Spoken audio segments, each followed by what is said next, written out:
abroad of the 9th convocation, and the preparation is in full swing, and we are ready to provide you with information about it. All this event takes place as part of the execution of the President's decree of June 16, 2026, number 4. We have 1 month left until the voting day. At the same time, it's highly likely that efforts of our enemies will be aimed at extremist and protest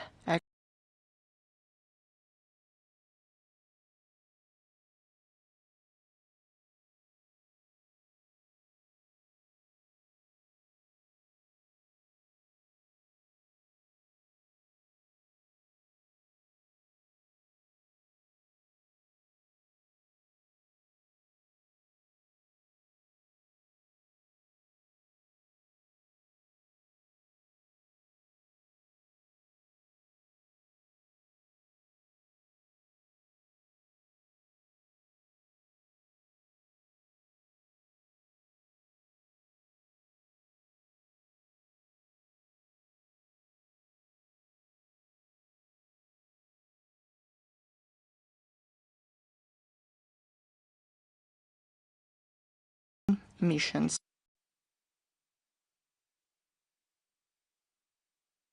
To ensuring the right of all our citizens abroad to vote in the place convenient to them is something that can be done almost in real time at the account of the MFA and foreign missions in social networks. I would like to say that we daily publish updated information about new polling stations with all the necessary contact information. In the voting day, we will share, as you know, we do it every time, live broadcasts from the polling stations all over the world. For the convenience of the users, the official website of the Russian MFA starting now will have a theme-related section, Elections to the State Duma of the Federal Assembly of the Russian Federation of 2026.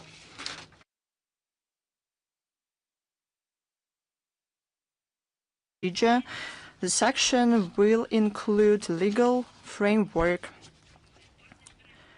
of the election processes, as well as a list of theme-related interview and statements that is constantly updated, of our representatives abroad. Please take a look, use it as to give us your reaction. If you have anything to say, please say that to us, to our website, to your proposals, send your proposals to the Department for Information and the Press, share your ideas. We will note them. Now let's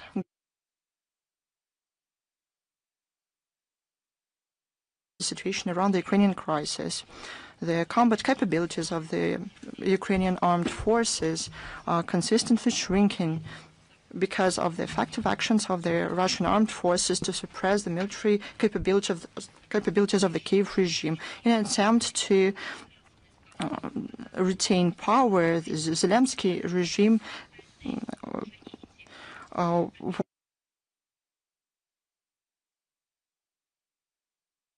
and equipment supplied by NATO countries. In the last week, the criminal attacks of the Ukrainian armed forces daily. Maybe it is not the best idea to talk about average numbers, but given the fact that we're going to tell you about these cases in great detail,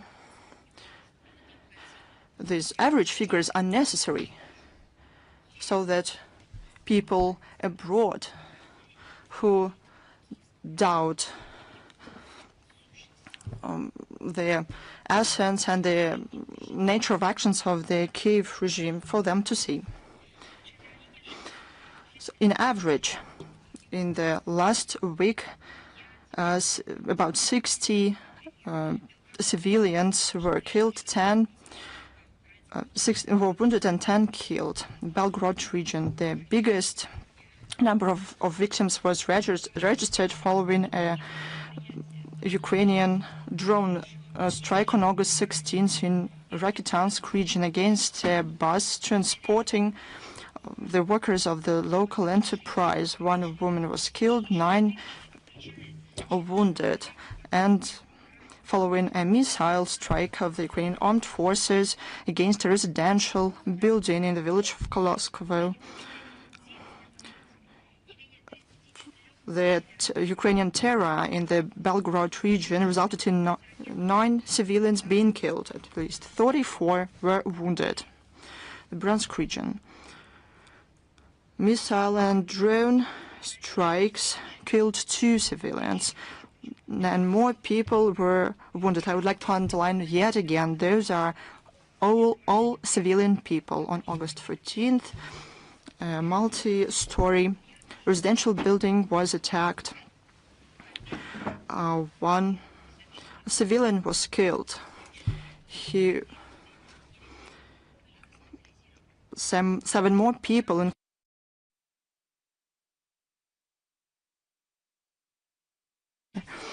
the shellings and detonation of explosives resulted in the killing of 6 civilians. In total, at least 89 people were wounded. On August 13th, a train was attacked. 6 civilians were wounded. The same very day, Ukrainian armed forces launched attack against a medical facility.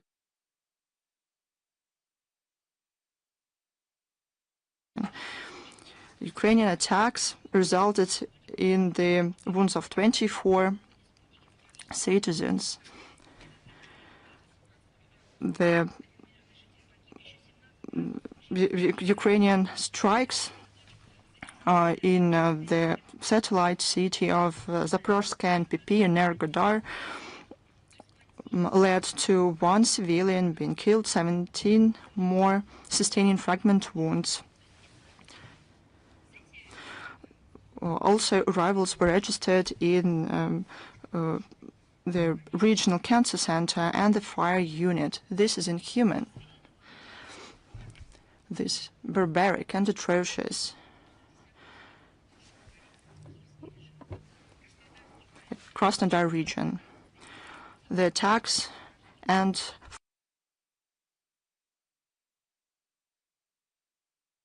year-old child. At least 14 more people were wounded, including a 6-year-old child. The Kursk region. Here, 2 civilians were killed, 3 wounded. LPR. 2 civilians were killed here, including a 13-year-old boy in the city of Kremenaya. At least 14 people were wounded, including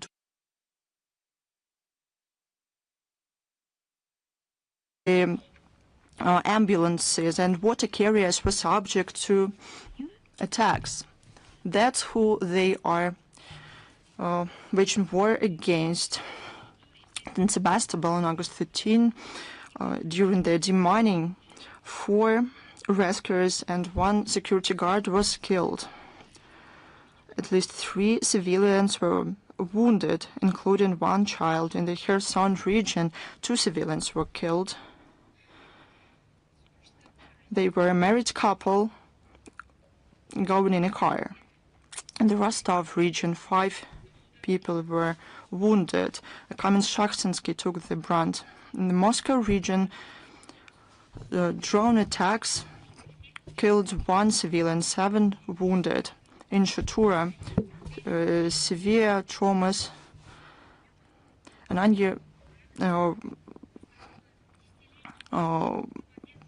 were given to a 90-year-old child. In the Ramensk region, a 10-year-old girl. There's information about victims in various regions are continued to be updated. The Rodion Miroshnik shares this information regularly. The Kiev regime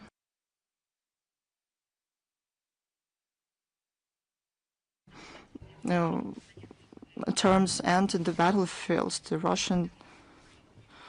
The legal Russian law enforcement continue to collect evidence to bring to justice the officials in the Kiev regime, militants, commanders of the Ukrainian armed forces, and foreign mercenaries. The Investigative Committee of Russia state that by now the investigations of more than 1,150 cases have been completed. The recent example is the sentence of the Ukrainian militants from Azov National Regiment Igor Fitchinyak.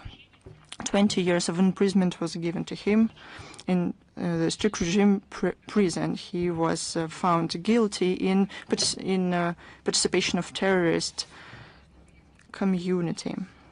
Now let's have a look what Zelensky did.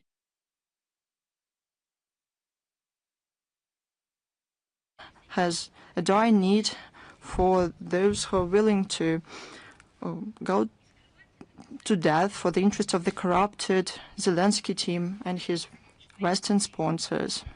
They stopped hiding it at the official level. The Ombudsman of the Verkhovna Rada on Human Rights, Dmitry Lubinets, confessed publicly that only 2 to 3% of those drafted go to the far front. The majority of the rest desert on their way to the far front or from military units. We cannot verify this information. Maybe they killed on the way to the far front, and it is possible because this is a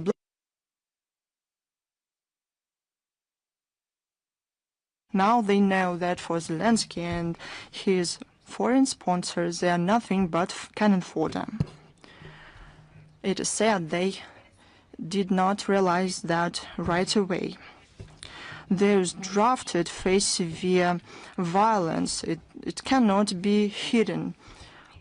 The whole world can see the videos with women. Tutorial center for the recruitment. Their hands are stained with blood, and the wives, sisters, mothers of those to be drafted, they kneel before those monsters and beg them to spare them. That's what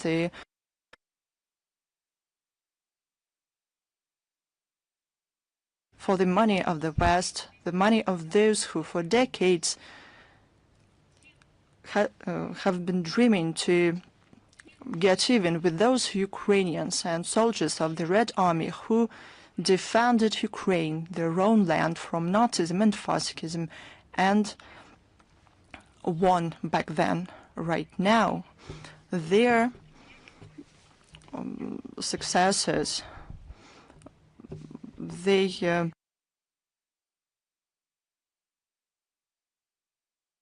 what they do.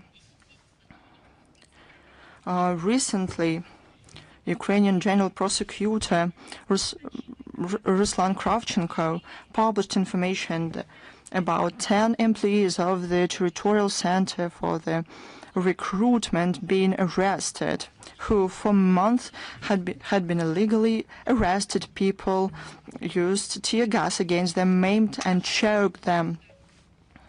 One of them had a phone background with a cynical motto: smoke, hook up, and send them to the far front. An MP of the Servant of the People fraction in Verkhovna of the Ukrainian TV channel named prices of the employees of the Territorial Center for the Recruitment for helping those drafted to buy their way out of going to the far front. That is $10,000 to $15,000 for a person. This is a tragedy of Ukraine, but this is organized. That is how they are destroying a European state. The government of this country express solidarity with programs, ideas, and so on of the West. That's what the West does to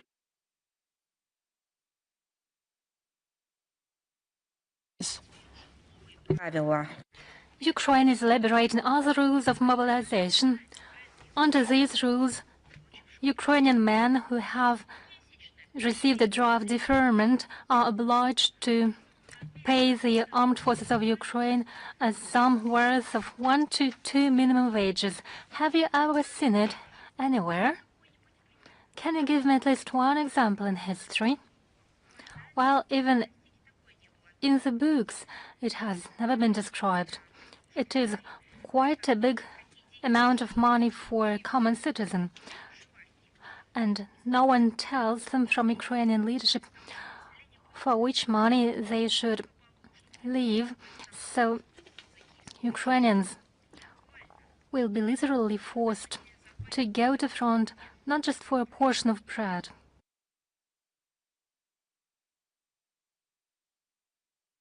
Live. The Kiev regime toughens the mobilization rules. On the 29th of July, the Cabinet of Ministers has adopted a regulation which changes the procedures for the military register called Obereg.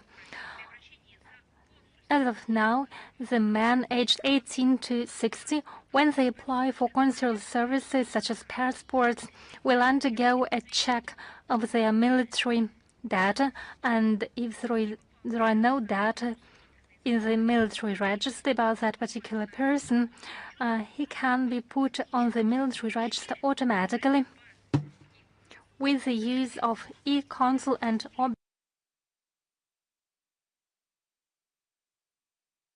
or declared address of that particular citizen in Ukraine. It can be done even without the person showing up at the military and medical commission. Thus, Kiev officially cuts off escape routes for Ukrainians. It is not possible to escape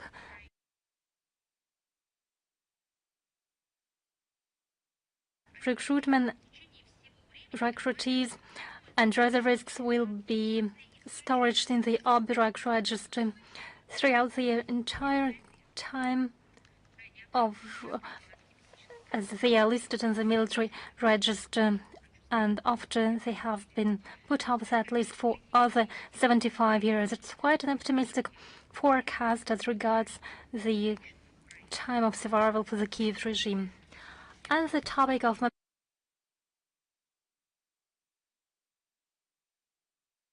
the mottos under which the romanticized Maidan of 2013-2014 elected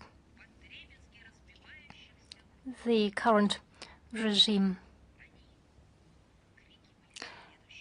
They shouted the following mottos. Those who participate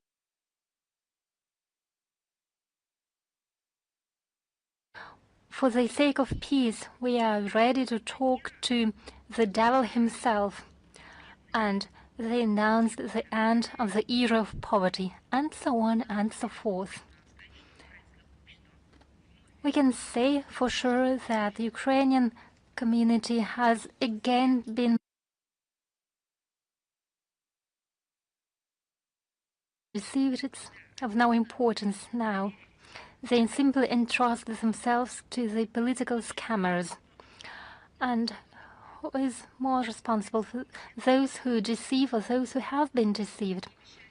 It's hard to say. They promised bright future at the price of cutting off the ties to Russia. But what was the result? Today we see how mobilized Ukrainians are transported to the register centers as their small children, mothers and women see it. We could rephrase Gogol's novel Taras Bulba and ask, well, son, has the West helped you? It has created you this sort of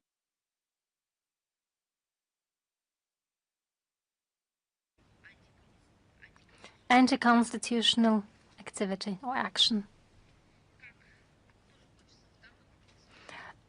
And the second question would be,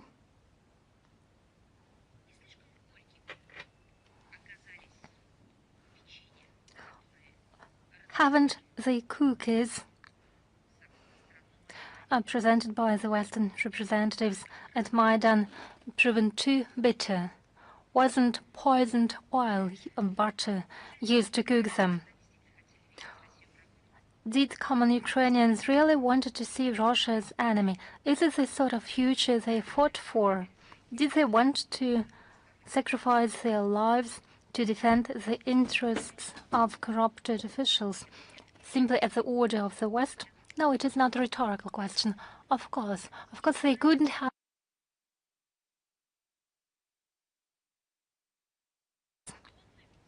They thought that by those steps they would be able to stop corruption in Ukraine. They hoped that by participating in the Maidan events, they would develop that sort of democracy of which they had heard so much. They hoped to become progressive if they actively show their identity. And the squares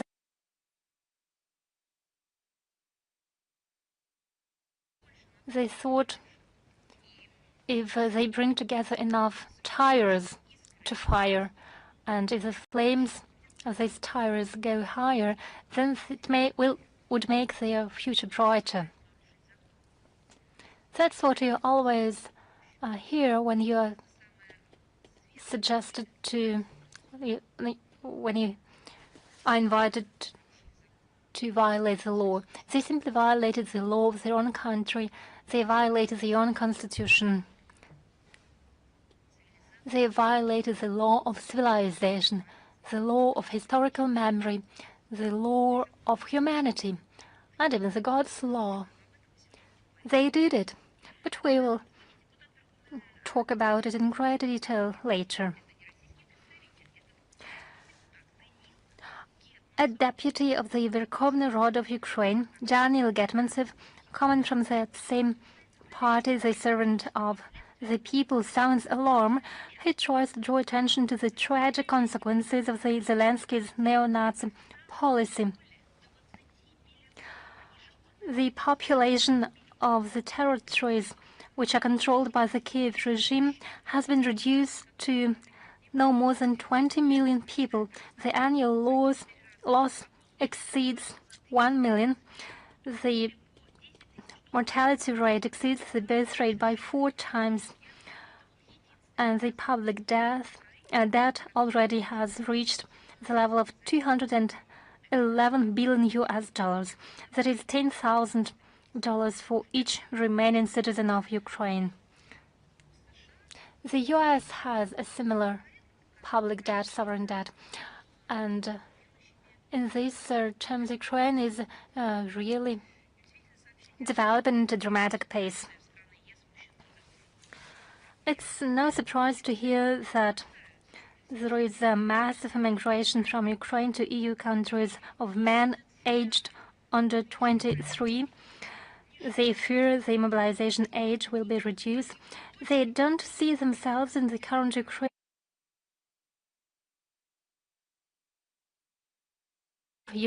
They love their nature. They love their culture. They love their songs. Many Ukrainians even love the Ukrainian language. Many love both Ukrainian and Russian languages. They love, which is Ukrainian, but they don't want to die for the corruption of Zelensky and their ultra-nationalist brigade. Let's show that there is an increase of men who enjoy protection in the temporary protection in EU by 15%. Their number now has reached 1,190,000 people. In late July, the EU has toughened the rules for newly arriving Ukrainians. Starting from the 5th of August, they are no longer provided with temporary protection. Now Ukrainian candidates to receive a temporary protection have to prove that they have already served in the armed forces of Ukraine or have been exempted from military service. So those who are ready to sacrifice their lives for the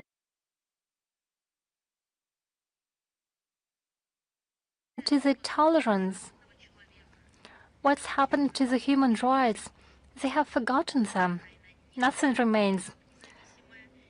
The West doesn't need either an independent or a prosperous Ukraine.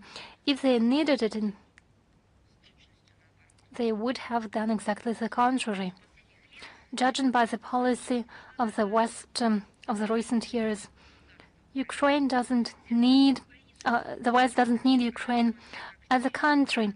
They consider it as a territory for neo-colonial exploitation of resources and using the local population to fuel the geopolitical conflict against Russia as a stronghold for long-term threatening of our country.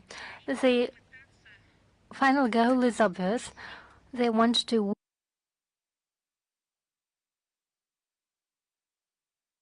of the neo-Nazi Kiev regime is definitely predetermined.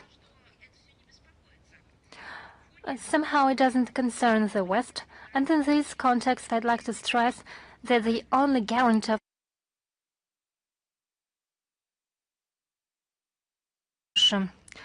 this has been repeatedly stressed by the Russian President Vladimir Putin. What does the West really want from Ukraine? How does it really perceive it? It's quite interesting. In global media, there have been publications which point to the fact that Ukraine is turning into an unprofitable project of the West. Look at what The Guardian has published together with the Financial Times. Military planning of the NATO in Ukraine has failed dramatically. It has turned out that appetites of the Zelensky regime dramatically increase the world production rates of Patriot missiles, for example. In Kiev, they no longer inform their publicity about the strikes because they have no missiles to defend the airspace. Now the sponsors already suspect something.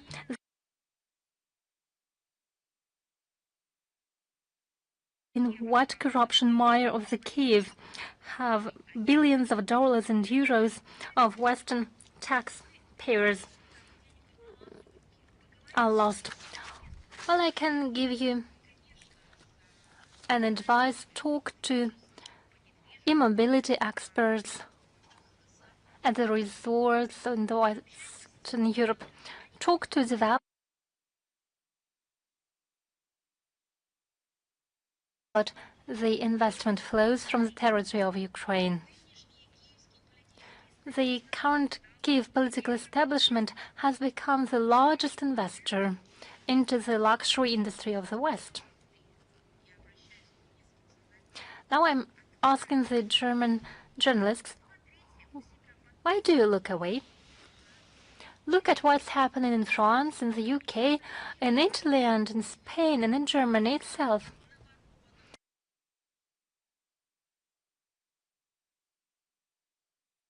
Assets can be found in your countries, which have been stolen by the Ukrainian regime.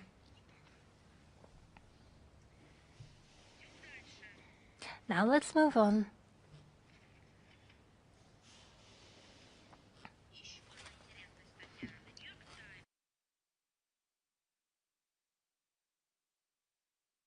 Capitals try to invent their own formats for negotiations on Ukraine, not to be left on the sidelines and the margins of history when the modalities of the settlement will be discussed in series. By the way, we take note of such initiatives at various levels through the diplomatic channels. The neo-Nazi regime of Zelensky continues to honor the Hitler collaborators.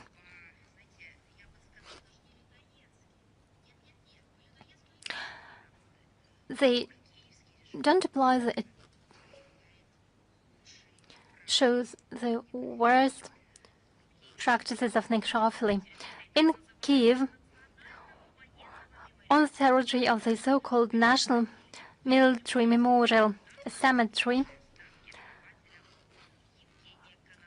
the remains of the founder of the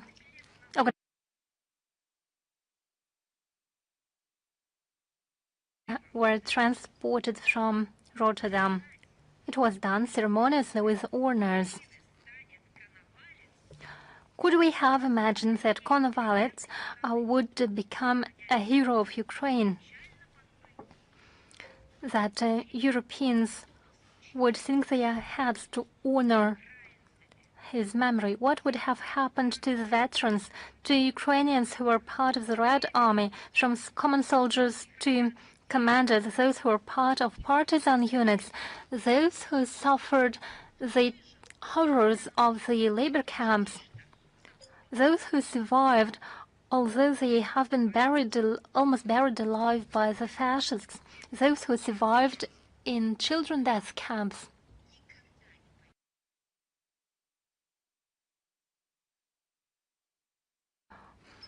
Was prepared for them by the West. We'll talk about it in greater detail later. Now what about the West?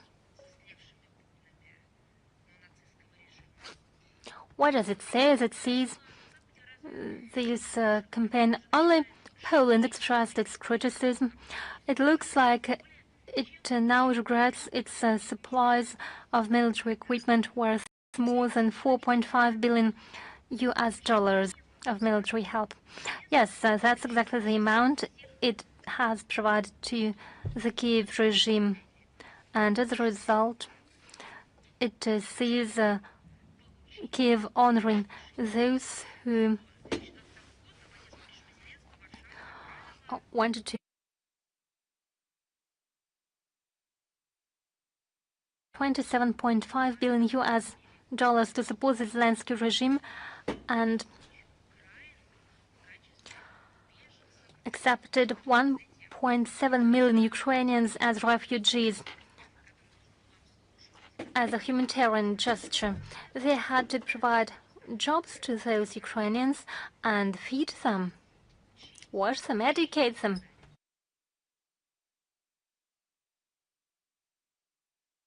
In return, it saw Ukraine honoring those who killed Poles. They were not killed because they were citizens of one particular country. They were killed simply because they were Poles. And only us, only our country sounded alarm throughout these years. It called Poland to wake up from the zombie propaganda which flew on them from the Ukrainian media. They demanded the Polish citizens to pay more to the Kiev regime and promised that Kiev regime would be thankful. They promised Kiev would confess the errors and mistakes of their predecessors. They will never do so. Zelensky honors the Nazi henchmen from those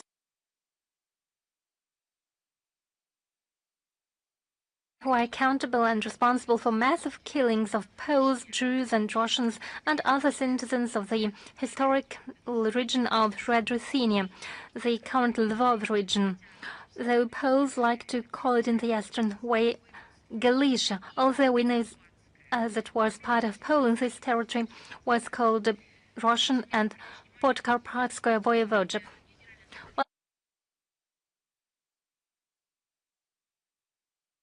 General Assembly on the resolution to find glorification of Nazism. Last time this document was adopted and approved on the 15th of December 2025 in New York at the plenary session of the 80th session of the General Assembly. It was supported by 119 countries. 51 countries were against it, 10 abstained. Western countries and satellites collectively opposed that resolution.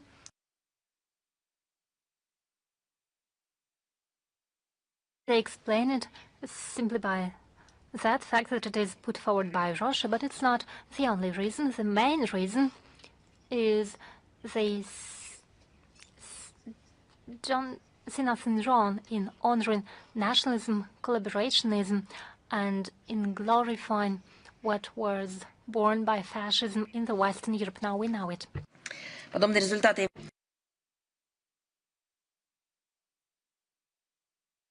Show that the true attitude of the state to the topic of glorification of Nazism and distortion of the outcomes of World War II. Today's Ukrainian national identity that has ostensibly been nurtured and to be developed in Ukraine is something that Zelensky regime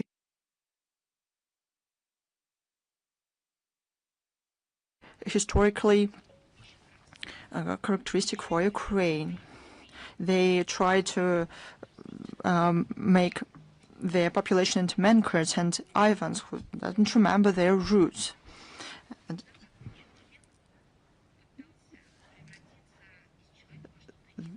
they believe into their own exclusiveness, but this is the way the animals do that. Why the Kiev regime does that? The answer is simple. They need people who cannot understand, who cannot tell wrong of right. It is easier to manipulate such people. It's easier to send them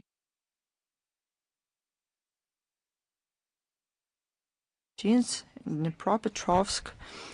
Sculpture and the pedestal of the memorial was taken down. It was the monument to a legendary Soviet military leader, general of the Soviet army, who received the title of the hero of the Soviet Union for crossing the Dnieper in 1944, Vasily Margelov. It is perplexing and cynical that the monument was taken down by the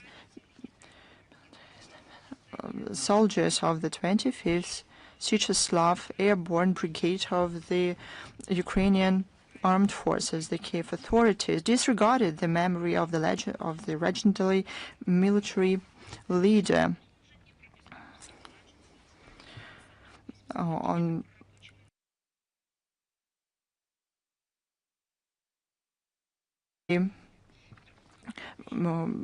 monument of 8.5 meters to workers and sailors was also taken down. It was erected in 1958 in the then Yekaterinoslavl. The modern Ukraine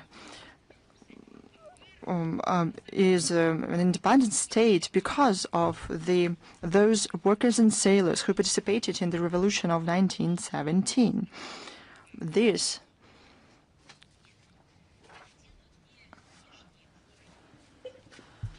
Zelensky regime erases all this, and those who continue following him, all these facts from its territory, all of them will be achieved. Something I already mentioned. There's no sensible people in the world who wouldn't be outraged by the recent facts when remains are exhumated in Europe and are buried in Ukraine. In our opinion, this is the outrageous erasure of historical memory and permissiveness and rehabilitation of those who stain themselves with terrible crimes and collaborationism with the Nazi regime. On August 18th, at the Crossweg Municipal Cemetery in Rotterdam, the Netherlands, exhumation of the remains of the founder and the first leader of the Organization of Ukrainian Nationalists, Evgeny Konovalets, took place. You probably saw the videos how in Ukraine they were welcomed with state and military honors. Special attention goes to excessively theatrical nature of the ceremony that took place at night near the Patriarch's Cathedral of the Resurrection.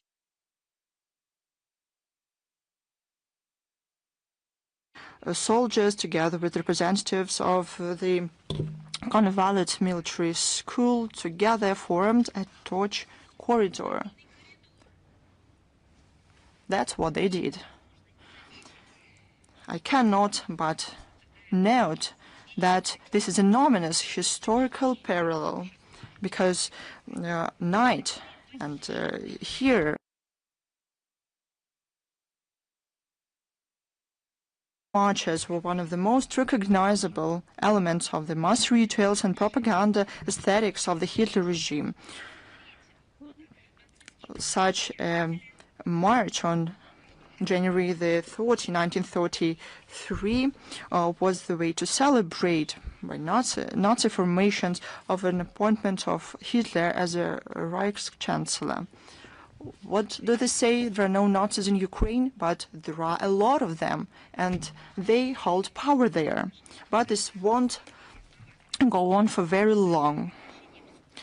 It's telling that the state glorification of the founder of the Organization of Ukrainian Nationalism today in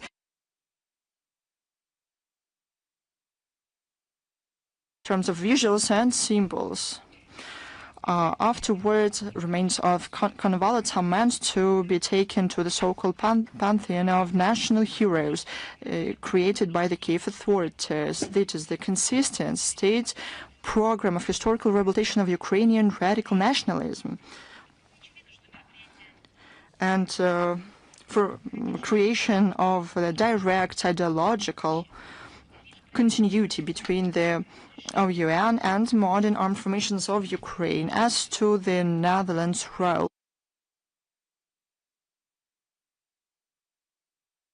municipality of Rotterdam knowing, so there's no doubt that the Netherlands were very well aware that about the political essence of this PR stunt, and they knew very well that this is the glorification of the founder of a totalitarian nationalist movement.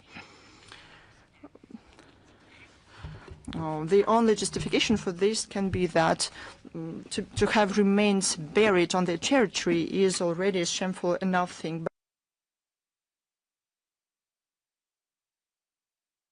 Thought about something else. They thought that it will help Ukraine in their confrontation with Russia. One more topic here.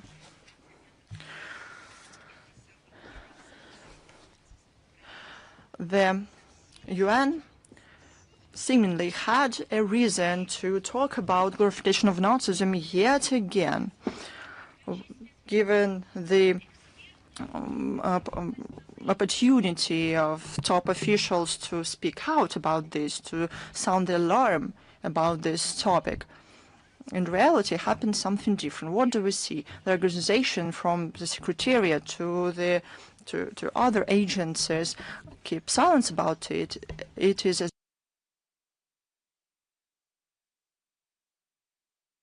the situation around Ukraine in terms of morality and culture. We took note of the double standards in the work of the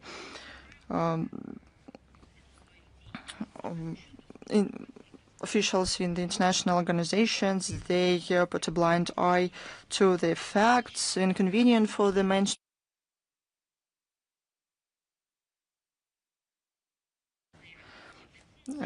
They sometimes forget about their mandate, and the trip of UNESCO General Director to Ukraine with a visit to Kiev, Laura, is a vivid example. The head of this international organization, I mean UNESCO, whose mandate includes such pressing issues as the protection of the rights of journalists, educational and scientific and cultural facilities,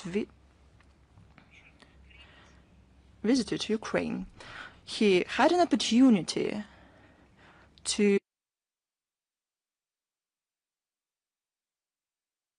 the terrible persecution of journalists, destruction of the free speech, suppression of the free speech on the territory of Kiev, of Ukraine and beyond.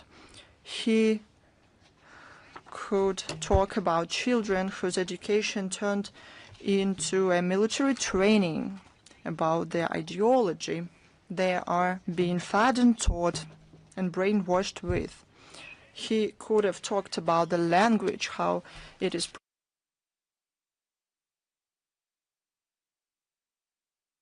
but he participated in a staged performance in the Kiev and Pechor Laura.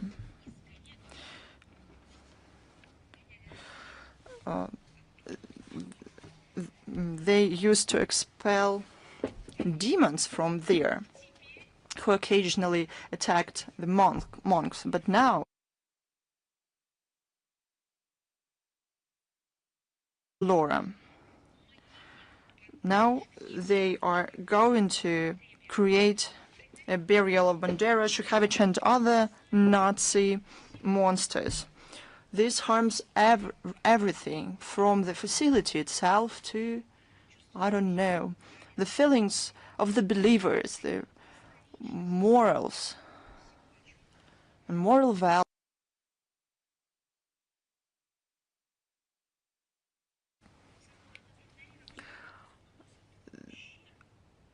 They ignore the fact that this harms the World Heritage Site inscribed in the UNESCO list. General Director, in response to Zelensky, expressed solidarity with Kiev and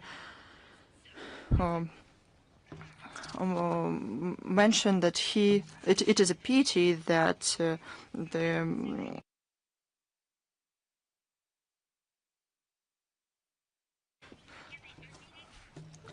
and I would like to note that a U.S.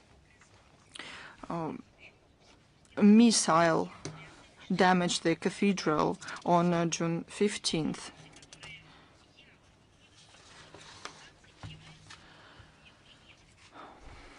This goes beyond the mandate of the organizations. This is not the only example. The toxic politicizations undermine this international structure that puts a blind eye to the crimes of the Ukrainian Nazis. The previous general director, of French origin, André Zoulé, despite her mandate to condemn the killings of journalists, did not find the words to express solidarity and sadness following a series of terror attacks against Russian correspondents, did not include this information into her report about security of journalists. This year, the Secretariat did not mention barbaric strikes against the college in Starobalsk, where students, including underage students, were killed. It ignored this.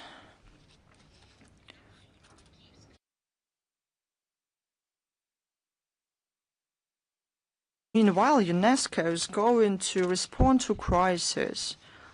How and what about its mandate?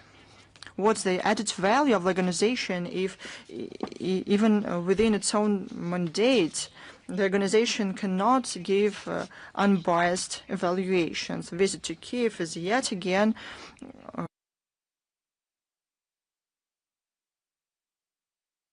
principle of equidistance. There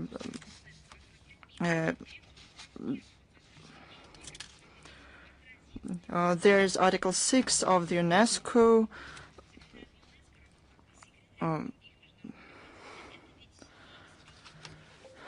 main document that provides for the General Director to abstain from any actions that could influence the situation as an international official.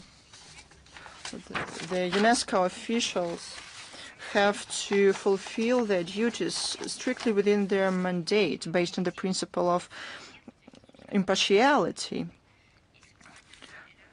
If the General Director forgot about it or his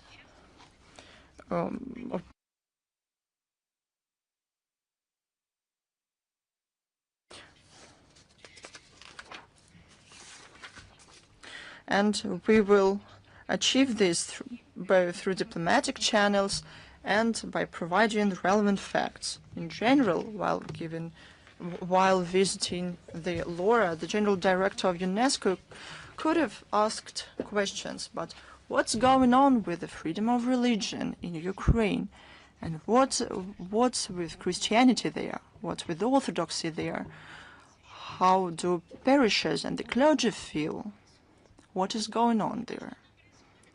But what is going on is something that we mentioned in two reports.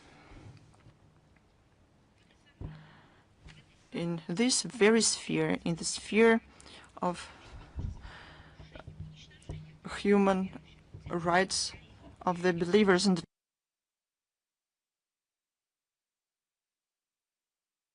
and on August 25th at 4 p.m. here in the MFA's press center. We will host a briefing of the Special Representative of the Foreign Minister of Russia on international cooperation in ensuring rights to freedom of religion, Mikhail Melech. The briefing will feature the presentation of this report. It's called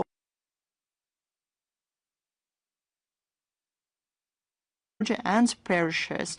The materials of the report will include facts for 2022-2026. The briefing will be broadcast online on the website of the ministry with a simultaneous interpretation into English, Spanish, and French. The broadcast will also be available in the accounts of the MFA in our accounts and social networks. We will also disseminate this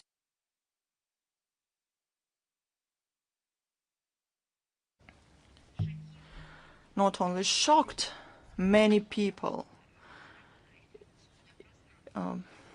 it was a big deal in the information space. Do you remember how the Frankfurter Allgemeine Zeitung correspondent Michael Martens during press conference in Belgrade on August 8, 2026, asked the questions about the possibility to, I quote, facilitating, as he said, in killing Russians. After that, the newspaper should change its title to Frankfurter Allgemeine Zeitung, because this is a medical case.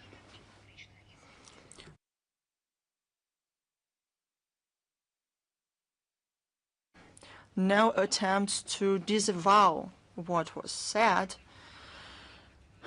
They were not there. These words were used consciously. This was a conscious, purposeful provocation. In this regard, Russia's embassy in Berlin on August 17th sent the request to the prosecutor's office in Berlin with the request to give a legal evaluation of this statement, given the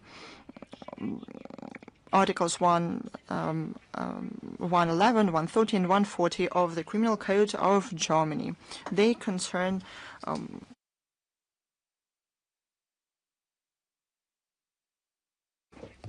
illegal actions and public endorsement of criminal activities.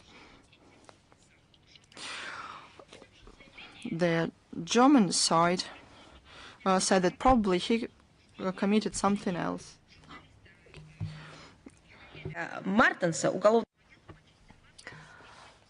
We informed the German side that under the Criminal Code of the Russian Federation, a criminal case was initiated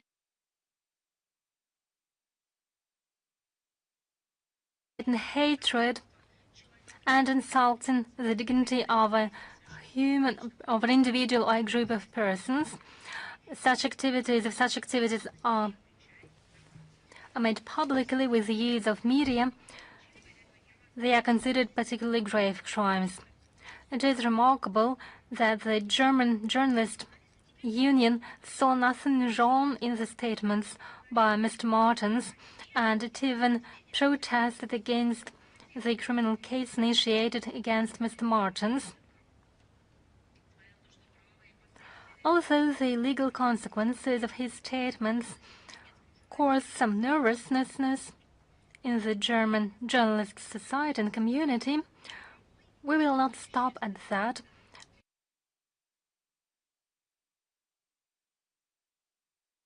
Legal assessment. Insist on it. Now I would like to leave aside the formal side, and I would like to draw your attention to the following significant fact.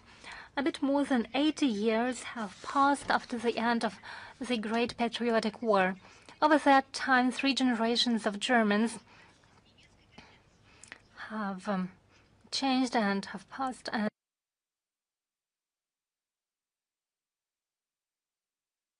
himself what can be done in order to kill more Russians. Obviously, the German political and journalist landscape is not homogeneous. There is a sound part of the community, but if such statements don't cause a protest in Germany, does it mean that Mr. Martens hasn't said anything that would sound outrageous? Does it mean that it is normal in principle?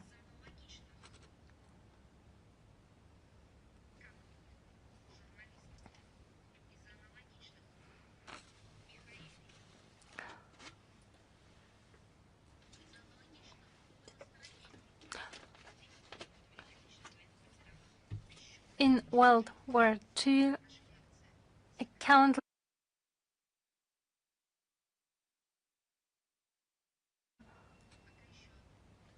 Martenses, so our reaction is quite moderate for now. Just think of how Germans would have reacted if a Russian journalist, during a press conference, would have asked what can be done in order to kill more Germans. I can hardly imagine the reaction. I can hardly imagine such a situation.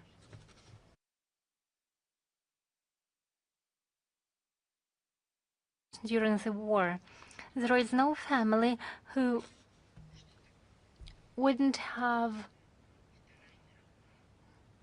its relatives who knew firsthand what the, Great Patriotic War is. And we can hardly imagine that Germany could ignore such statements against Germans. Even bearing in mind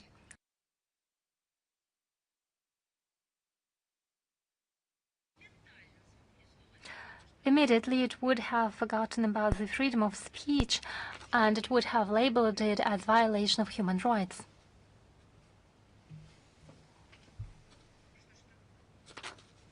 So what's happened? There can be no double standards in that case. They simply can't be.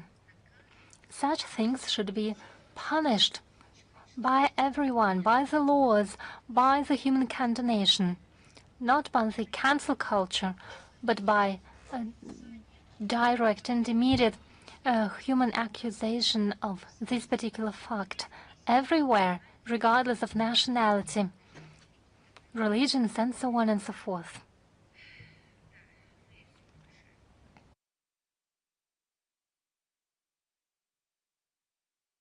More justification of the fact that history hasn't taught Germans anything. Why would they need it? Every year they rewrite history. It's quite convenient. You know, they change history whenever they want it. They are simply convinced that they are right. So in history we find examples about one's own exceptionalism, about exclusivity of one's own DNA. The atrocities committed by their forefathers, the punishment of the ideologists didn't teach them a thing. So no one should think that it is just one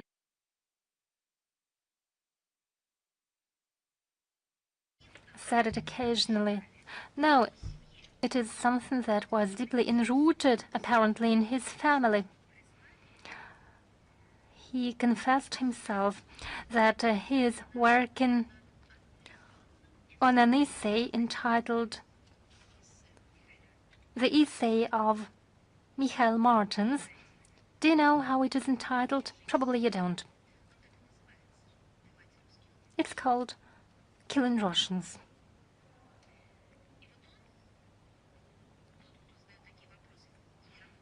So he who is working on such an essay, he who is asking such questions, treats with love. Well, I'm not talking about Christian love, when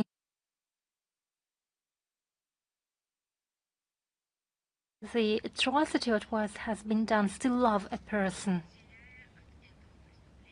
Separating a person from the sin and giving him or her a right to confess a sin and never to commit it again. No, it's not that sort of love that he feels to his grandfather. Well, what's wrong about it? There's one simple fact. Hans Hermann Martens, 1936, was appointed a prosecutor by Hitler personally, and 1941 he was an officer in the staff of the Supreme Commander of the German Armed Forces, and later into the war he was a military judge of a division on the Western Front, where he pronounced verdicts to deserters. That is, after the war he continued his political career and has never been punished. It is a typical German story.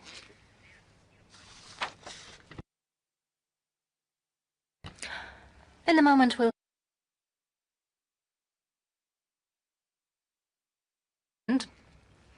apparently Warsaw wants to put on display its militarization on the occasion of the Day of the Army of Poland. A great military parade took place in Warsaw. It was presented as the largest military parade in the history of the country. They wanted to eclipse the Warsaw Military Parade, Millennium Parade of 1966. They failed to achieve it.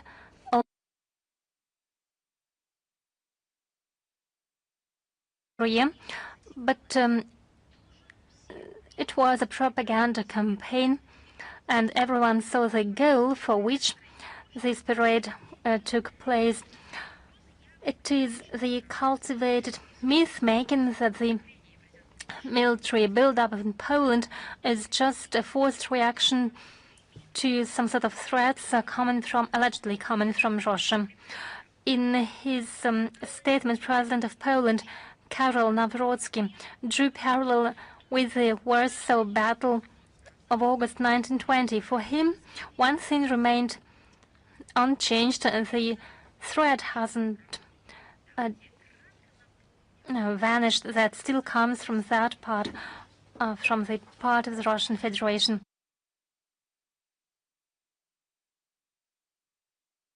6 years ago, let us dispel this myth and let us see at another attempt to distort history.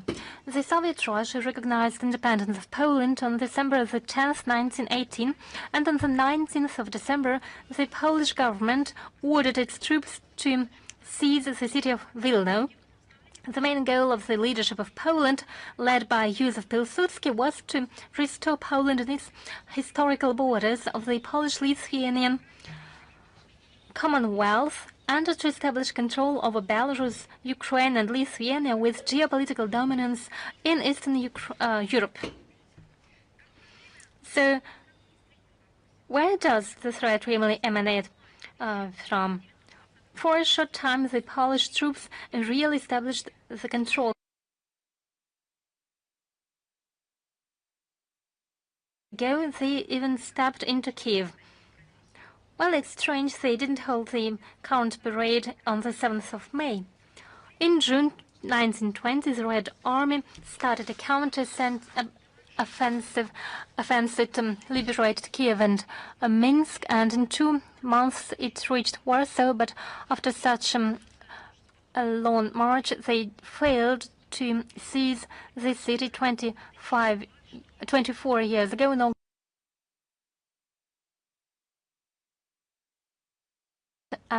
But it's another story. Now back to the parade of 2026. Prime Minister of Poland Donald Tusk revealed the true goal of Warsaw. He promised that soon the Polish army will be the most multiple in Europe.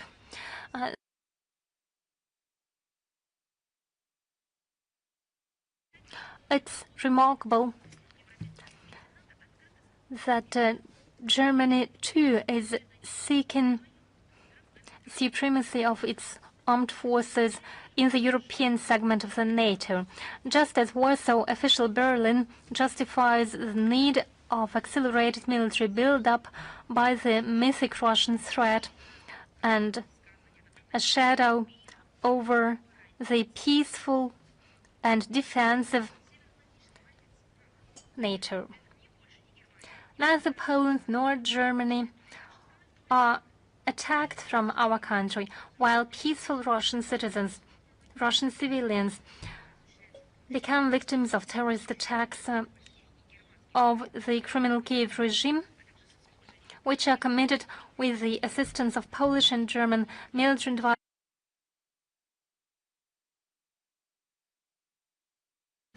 and intelligence. There is such a political or foreign political international term as victimization of an aggressor, of oneself.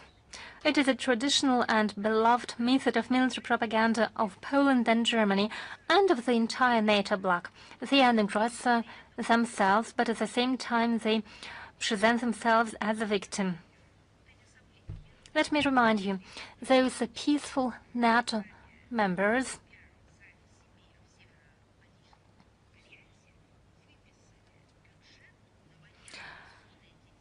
allocated $1.5 trillion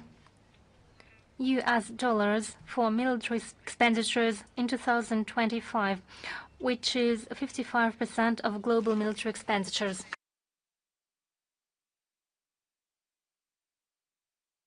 That topic, I will keep reminding of what happened 106 years ago.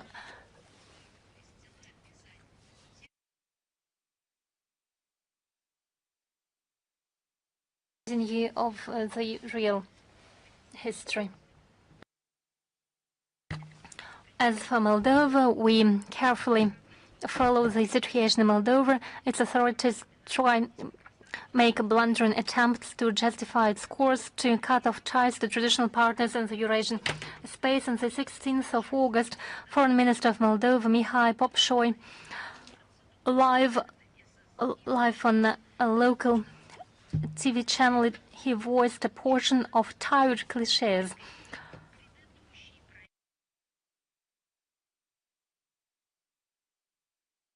Policy of having food in both camps, and according to him, the current officials fulfill the will of the citizens who stand for integration into the greater European family. It looks like they stand for integration not into the greater European family, but into Romania. What sort of term could I find for it? Self-connivance for an action. The Sandu regime has invented this term and is implementing it. In conclusion, Popșoi added that Moldova has allegedly lost 30 years while pursuing a balanced foreign policy, and now it has decided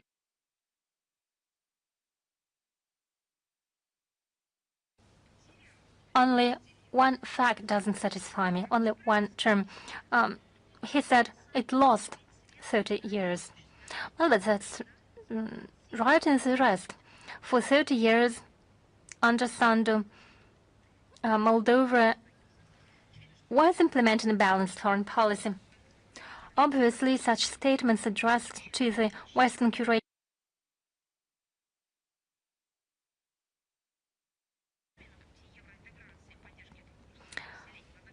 one can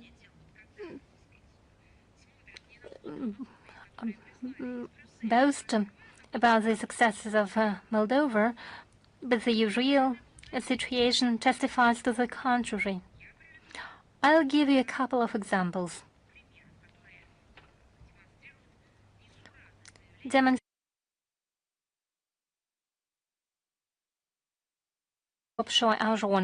First, in October 2024, a constitutional referendum was held on the accession to the EU, and diplomatically speaking, the results were dubious. Inside the country, the administrative resource was used. However, the referendum failed, and accession to the EU received only 45% of voices, and the final victory was only achieved thanks to the voices of diaspora living in Western Europe and in North America, and artificial limit to the possibility for Moldovan citizens living in Russia to vote. Secondly, according to the recent polls, only 34%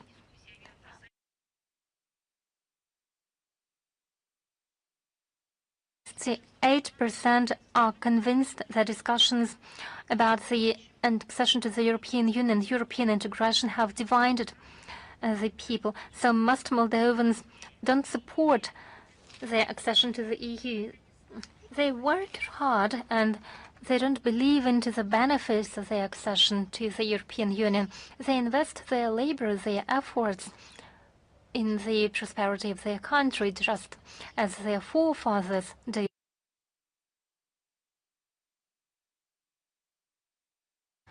Who responded to the cookies. They see the results.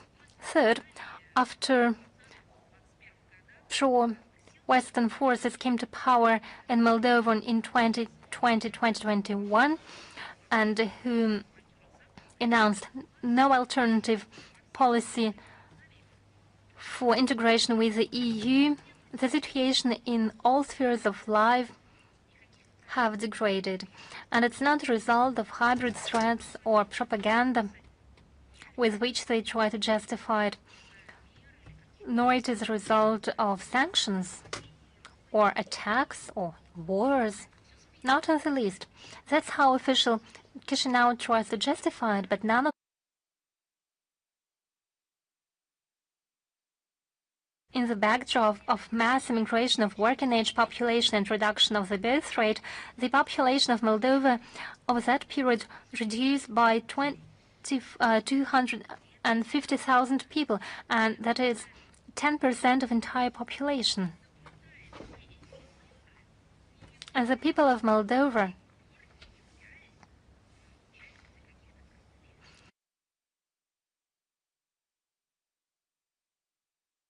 the pro-Western policy that had such results.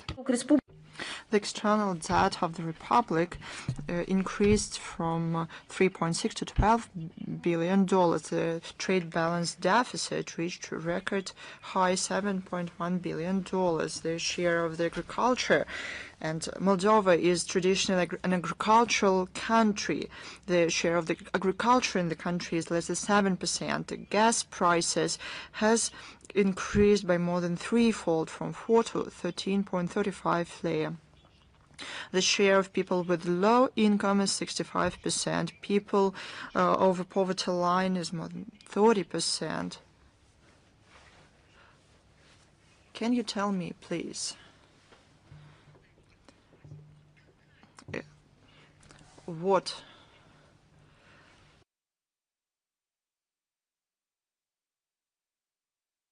lead to that? Nothing that Russia does in regards to Moldova could have never led to anything like that. These are the results of the Western pseudo-European integration that in reality does not exist. It is simply the destruction of Moldova through atrocious measures that they are imposed on through the Santos regime. I think we shouldn't even note that Moldova is de facto turning into a totalitarian state with no pluralism of opinions or freedom of the press. The people are imposed on values that they do not share. Moldova has lost a lot in the last 30 years. In this regard, Popshoy is absolutely correct. But the damage that the authorities in the Republic inflicted on the country by the Maria Zakharova regime shows the reality and the real goals of the Maria Zakharova regime. She serves the interests of the Western countries. She doesn't serve her own people, but they want only to trick its own people. Now, let's have a look what the European Union is doing in, as they say, the sanctions policy, and essentially as a part of the hybrid war against Russia. They seize profits from through investments of illegally free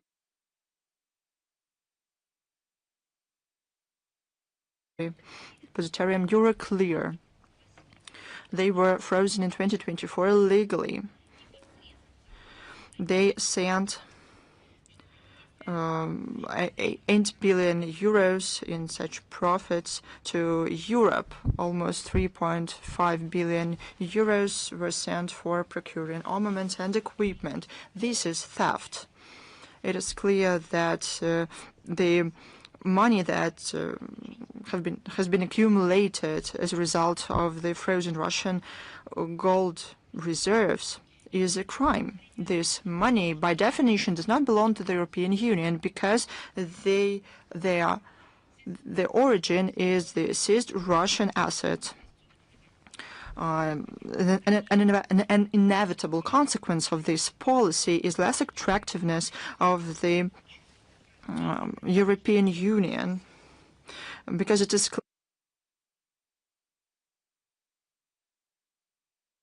do the same thing to any other country, and they will come up with a reason, with an excuse to do so, be that their own policy from the point of view of the West, or something else. They'll come up with something. In May this year, the arbitrary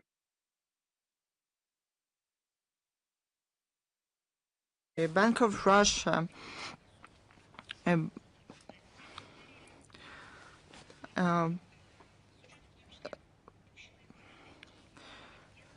they supported the request to immediately execute and fulfill this verdict.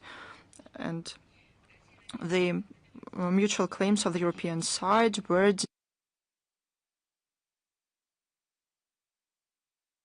this verdict to be executed as soon as possible. This is nothing but the helping organization of terror attacks. I'm talking about the direct violation of the International Convention for the Suppression of the Financing of Terrorism of December 9, 1999, and the International Convention for the Suppression of Terrorist Bombings of December 15, 1997. The Russian Federation has the right to raise a claim against those who sponsor acts of genocide, terrorism, and other international crimes. The Europeans who involved in this theft fall into this category. There's one more wonderful story. I even didn't believe my eyes when I saw it, but it is the truth. On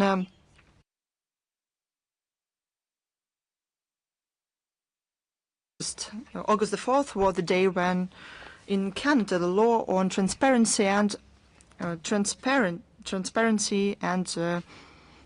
accountability of foreign influence came into effect. Now, in line with this law, even here in the citadel of Western values, a stricter version of the well-known laws, the US and British laws. The law creates a comprehensive system of total surveillance and accountability that concerns both individuals and legal entities, including universities, the media, and non-profit organizations. Essentially, everyone who has any ties with the so-called foreign principle, as it is written in the law, and attempts to inform the Canadian public about their opinion automatically falls under suspicion and must be registered as foreign agents. In this regard, I have a question to our Canadian non-party. Their proverbial commitment to the Western values go away, the commitment to the freedom of speech, the pluralism of opinions that they have been talking so much for more than 10 years. They have been criticizing Russia every day for the last 10 to 15 years for a similar law, but our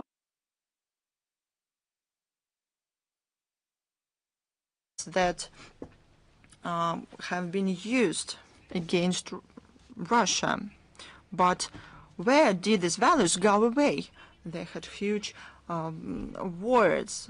A lot of airtime was given to the idea that it is a very bad thing to develop such laws.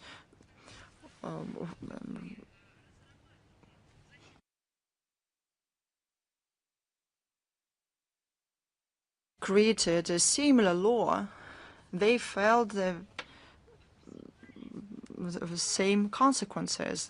Georgia was called many things in Canada. First of all, it's clear that when it comes to their own interests, universal values are disregarded. They are put under the carpet.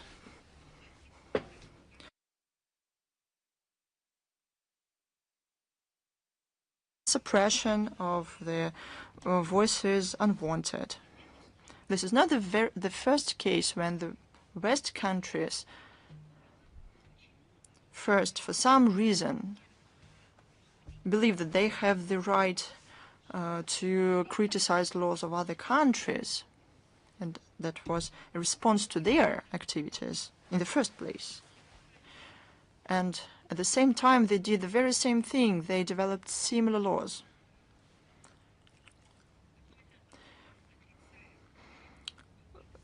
Literally denying the right of other states to develop, create their own laws, and to take legitimate steps to strengthen their national security, declaring them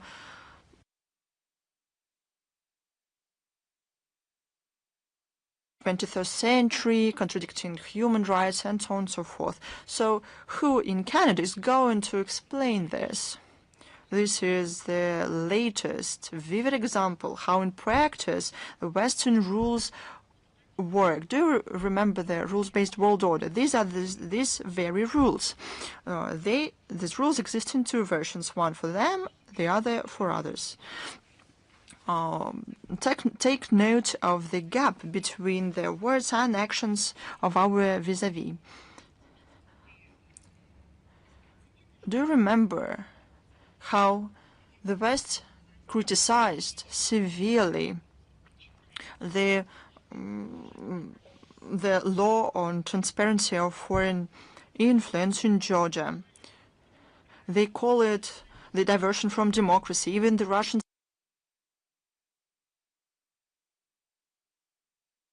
is a reason to freeze the European integration.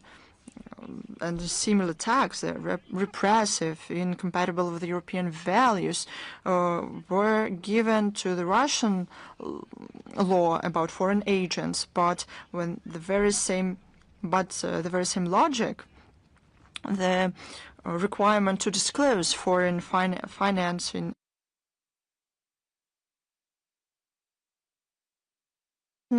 changed their narrative. But instead of repression, they call it protection of sovereignty instead of persecution, transparency, and accountability. So it means that the law is very good when it is adopted in Ottawa or London, and it is very bad when it is needed to protect sovereignty of Tbilisi or Moscow. This is a classic example of double standards. The criteria for the situation changes depending on what country wants to establish the order.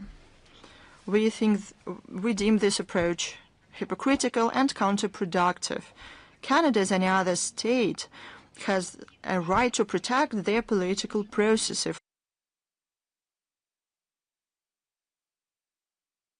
Right is denied to other states.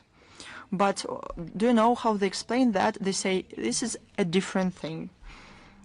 We will follow how this law is going to be practically implemented, because without any doubt it will create new serious obstacles for our bilateral relation that is already in a dire crisis. We reserve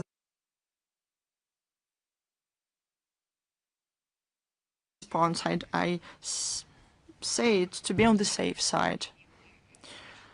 We were surprised by the statement by the General Director of the IAEA, Rafael Grossi. He said that the UN ostensibly lost its relevance and is slowly dying. IAEA is a part of the UN. I don't know. Maybe he was talking about himself, about his secretariat, about his team.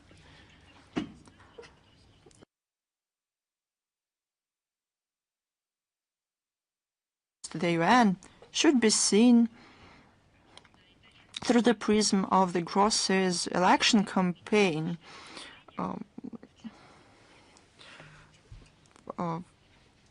for the post of the General Secretary of the organization.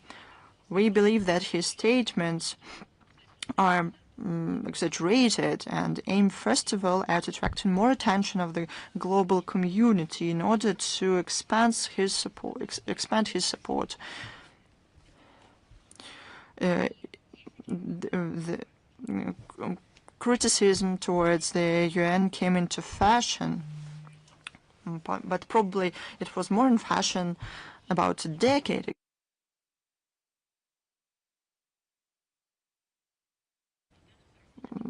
Some indeed try to earn more points by such statements. Indeed, the organization go through a rough patch. But why? And who is to blame? This is an important distinction here. In the recent year there have been fewer success stories at the UN, and the crisis situation where it could not rise to the occasion are more. The UN wound up on the periphery of the settlement of many international issues and got mired into bureaucracy, double standards, financial troubles. Let's have a look what happened to the UNESCO, for example, the previous general director, Maria Zakharova. So let us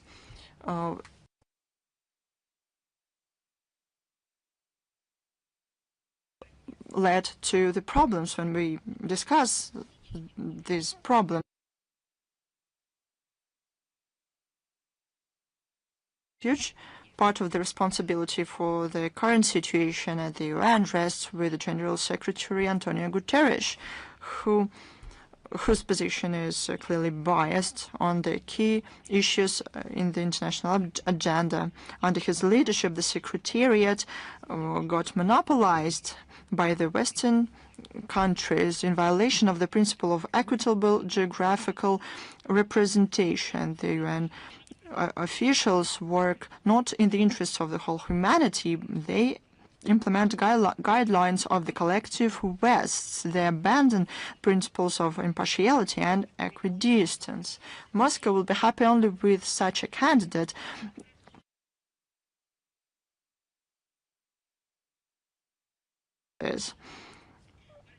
and will promote a unifying agenda. We expect that the future head of the Secretariat will work to rectify the mistakes of Antonio Guterres and his team that led the UN into a crisis. But yet again, this crisis has authors. Only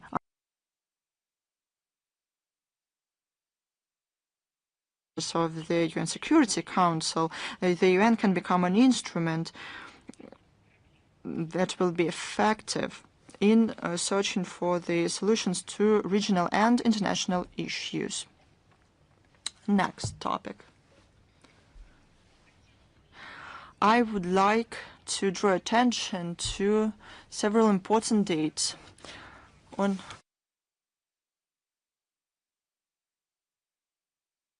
15 years of the establishment of the diplomatic relations. A milestone in development of our partnership was the opening of the Russian embassy in Juba in December 2025. We know that our ties are traditionally friendly. They are based on mutual respect, account of each other's interest, principles of sovereignty and non-interference into internal affairs. Right now, Moscow and Juba are set to strengthen multidimensional bilateral ties. They take steps and efforts to intensify Russia-South Sudan cooperation on various tracks and to launch new joint projects. The two states are united by their commitment to emergence of a multipolar world order, respect to fundamental universal principles and norms of the international law, recognition of the central role of the UN in international affairs. Our briefing in Rjev in July, I talked about the resorts and sites in the Tver region, and I'm happy to announce that on August 22nd, the main administration for the service to the diplomatic corps of the MFA of Russia will host in the The 27th Summer Diplomatic Games. The event this year gains a special meaning. This program is built around the idea of the year of the unity of peoples of Russia. Under their national flags, the diplomats will compete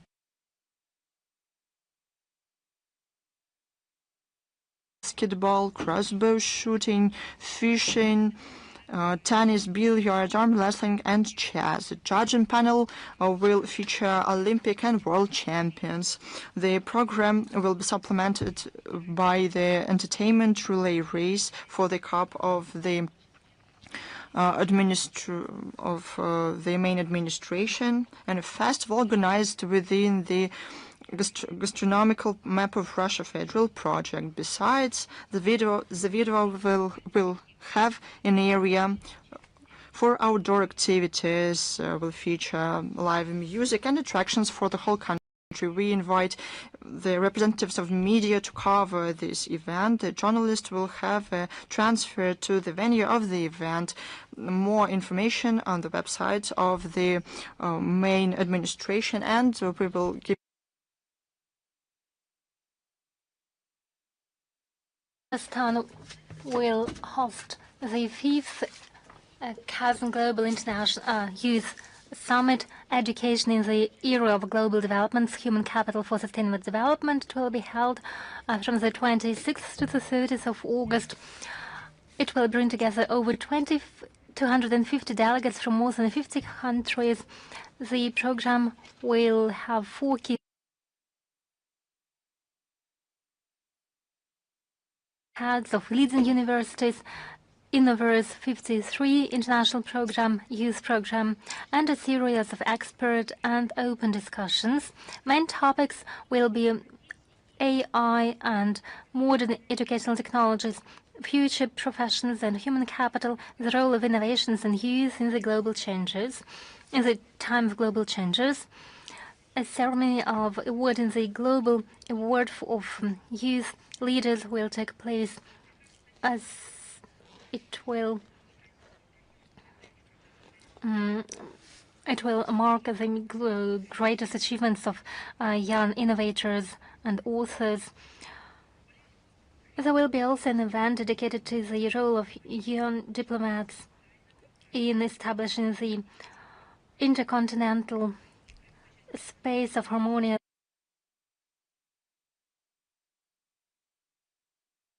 Will be attended by heads of foreign political agencies from Eurasian Economic Union, Shanghai Cooperation Organization, ASEAN, India, Iran, Laos, Myanmar, and Singapore.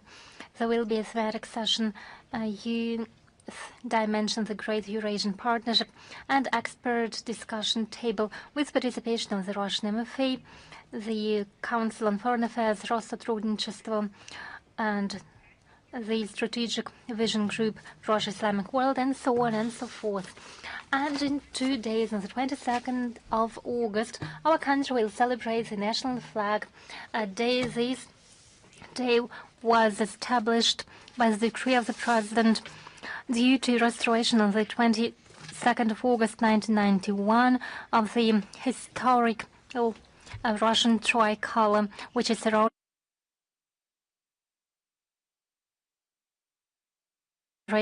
in the spirit of respect for the state symbols. The flag is something that any visitor, the first thing visitor sees when he or she comes to the Russian diplomatic mission or an official building. It was subject to provocations over time. Each episode is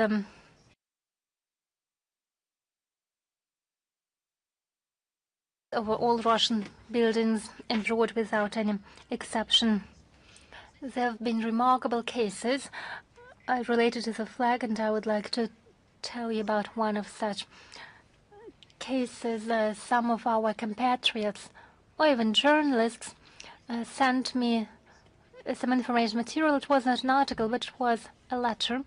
A compatriot sounded alarm when he was passing by one of the buildings of our consulate generals. He saw that tricolor was not on its right place. Somehow it was not in a condition it should be, and our compatriot didn't ignore this. He started writing letters. He called the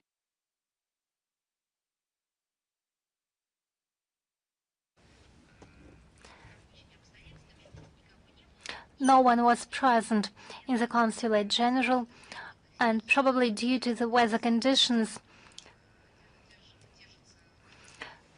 the national flag was cut off. And just imagine, our compatriot found that he was forced to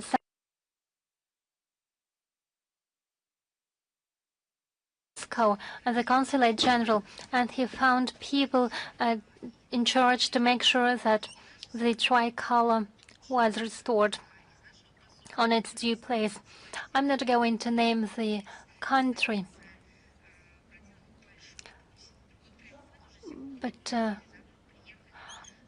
when they were called from Moscow, officials of that consulate general drove to the building and made everything was necessary in order to restore the flag on its due place. They called the workers and those from the local population who could provide assistance. And immediately the situation was resolved and rectified. It is very telling to me.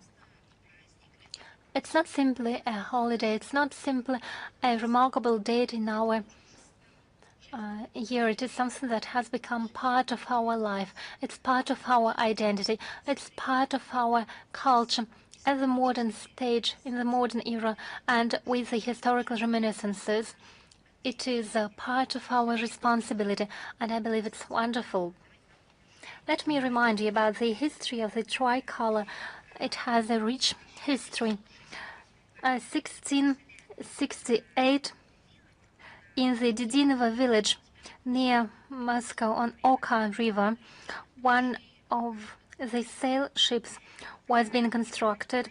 It was entitled Oriol. The construction works were led by Butler. He was invited from a different country, so he wrote a letter to Alexei Mikhailovich, to the Tsar, and he asked what flag should be raised under the ship. He asked under which flag the ship would sail. And basically he formulated one of the basic principles of the international law. The flag determines the jurisdiction. So fabric of two colors, dark blue, white, and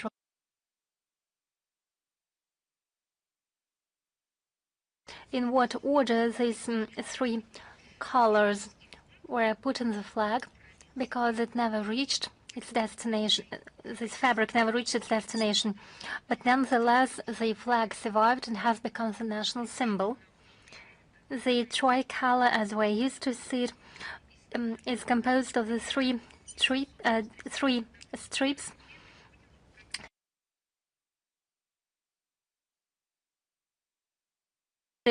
as his personal standard.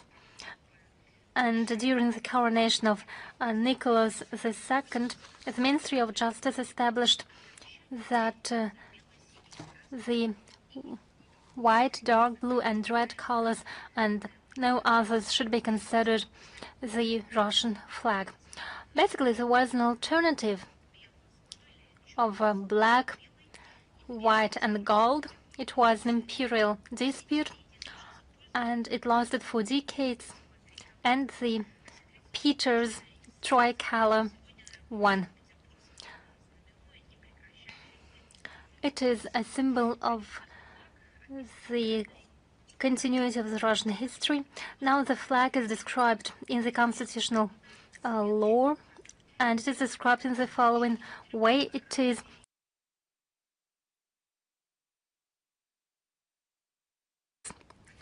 and the altitude of width of the flag to its length is 2 to 3. There is no official interpretation, and it's quite wise because interpretation lives in the souls of the people. There are lots of interpretation, and it's great. And I suggest that you formulate your own interpretation of these colors. Now, today, our military raised the tricolor over the liberated villages and towns. At the space station, it is equally present at polar stations, at submarines, on the roofs of the schools from Kaliningrad to Vladivostok, everywhere.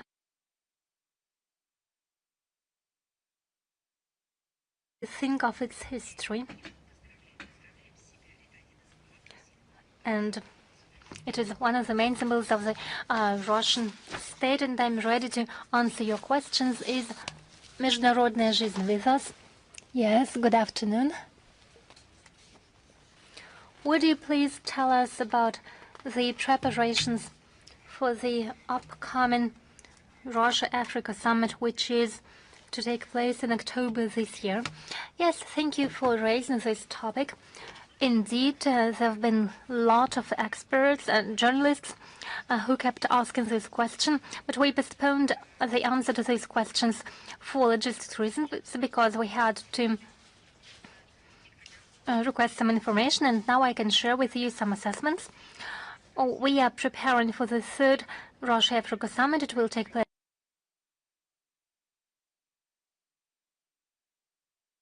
heads of state and government of all African countries are invited, as well as heads of executive bodies and of regional integration structures of the continent. Due to the mutual interest in enhancing trade and investment cooperation, we intend to focus the agenda on economic issues. In this field, we have a vast potential which hasn't been tapped in full so far. As priority topics, we'll also discuss cooperation in the field of peaceful use of nuclear energy, development of independent pay-in systems, food security, digitalization, and artificial intelligence. On the margins, there will be an economic and humanitarian forum, thematic sessions, and an exhibition.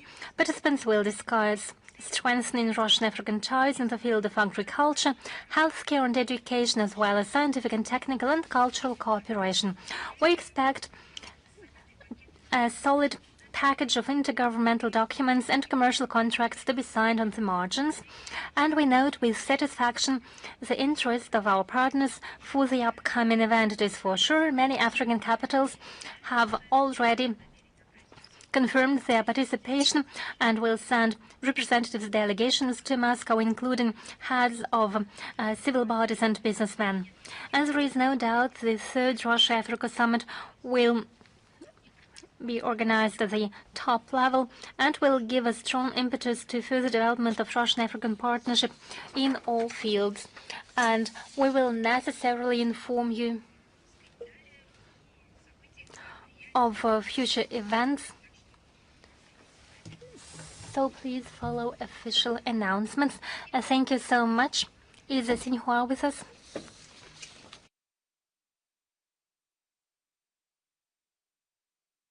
Maria Zakharova. Today we have the following question. On the 81st anniversary of the announcement of capitulation of Japan, Prime Minister sent a ritual sacrifice to the Yasukuni Shrine, and the Yasukuni Shrine was attended by the officials. It's been for 7th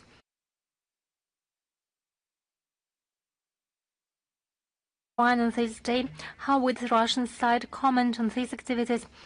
What real risks does this outright glorification of aggressive history bear? And it is a challenge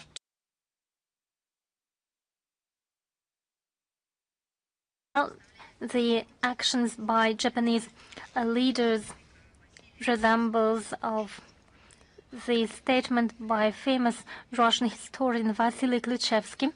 It is a very famous statement in our Russian community. Probably there are similar statements in your language. It is very simple, but at the same time it's very important. History doesn't teach us anything, it only punishes us for not knowing its lessons.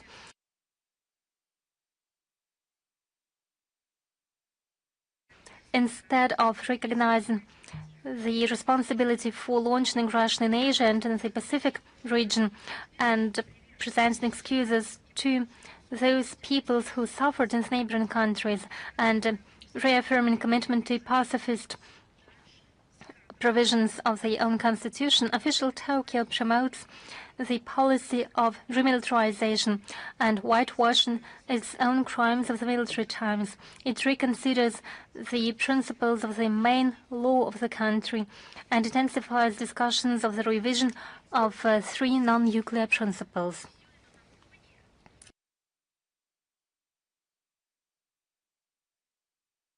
Acts.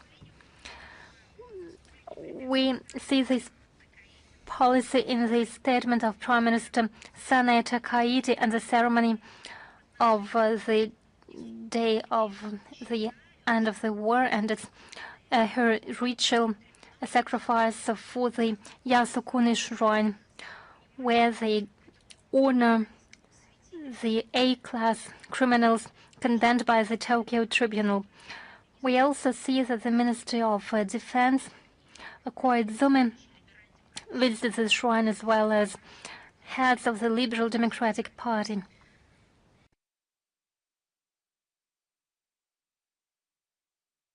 Revanchist act doesn't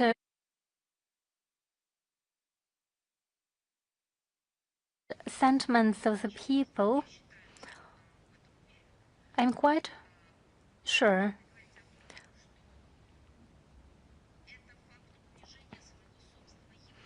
it is a fact testifying to the loss of dignity of the Japanese people. It presents the Japanese people not as a people that still remembers the World War II, but has forgotten.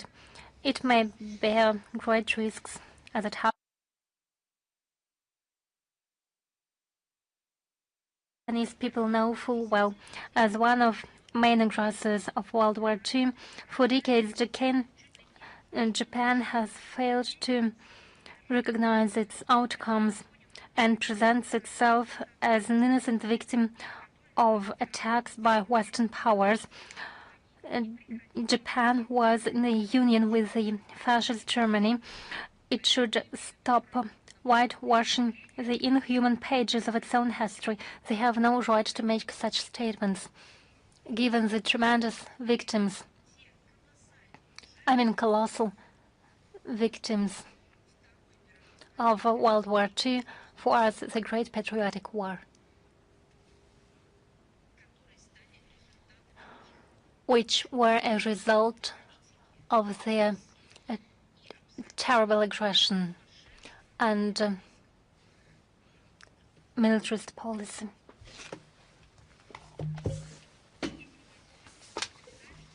If that's all from your part, we'll move on. Is Reuters with us? Thank you so much. Good afternoon, Madam Zakharova. We have a question about the Zaporozhye nuclear power plant. On Tuesday, the MFA issued a statement on that NPP, and it said that about the failed visit of Rafael Grossi to that site, and a short time ago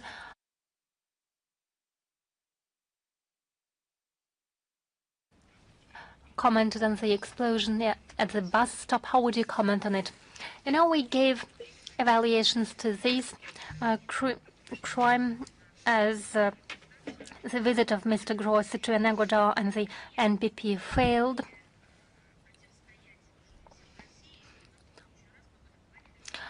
Ukraine is not able to to stop our military activities, and Ukraine's regime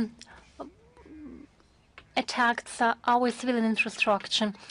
The situation on the battlefield is terrible for them, and so on and so forth. A strike against the facility near the power plant is another attempt to put under threat the physical security, the safety.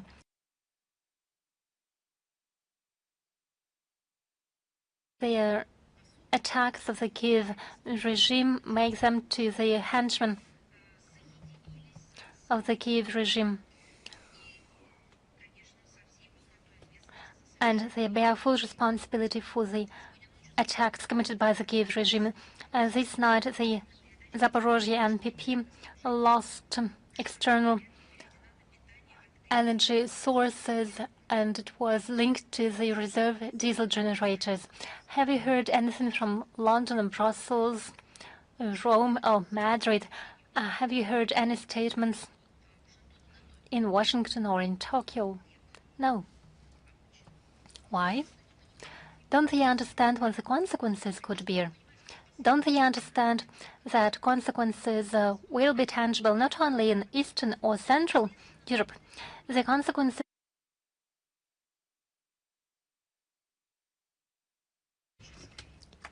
due to the terrorist infection of the Kiev leadership. It feels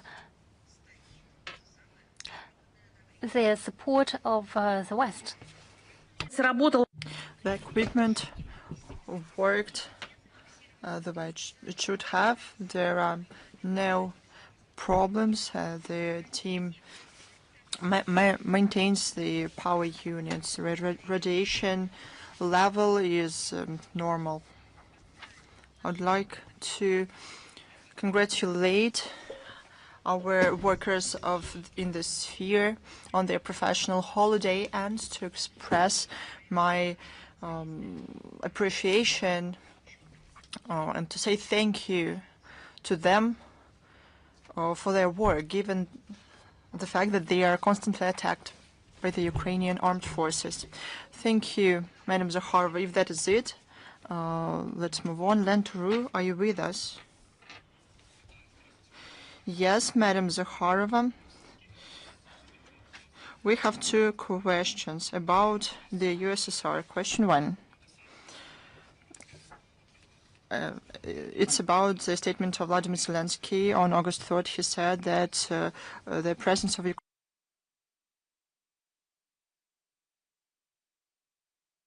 is means independence of these countries. It is important for him to maintain these relations, and said that he was proud to have them. What does Moscow think about Kyiv's attempt to build relations with perennial partners of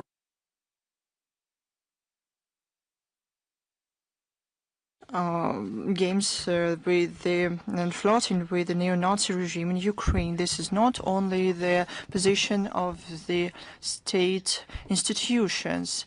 Our citizens who are targeted by the Kyiv regime, it understands the essence of the Kyiv regime, and Ukraine does not hide this essence.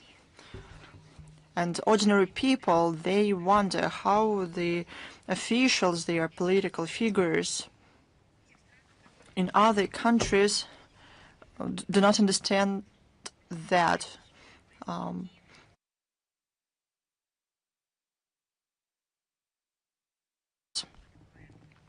We condemn trips to Kiev. They kill Russian citizens, not only Russian citizens, for that matter. They have hold terrible ceremonies, and for the victory in the Great Patriotic War, millions of people gave their lives. And we don't understand why the representatives of the Ukrainian junta want to participate in politicized get-togethers, meetings, and to give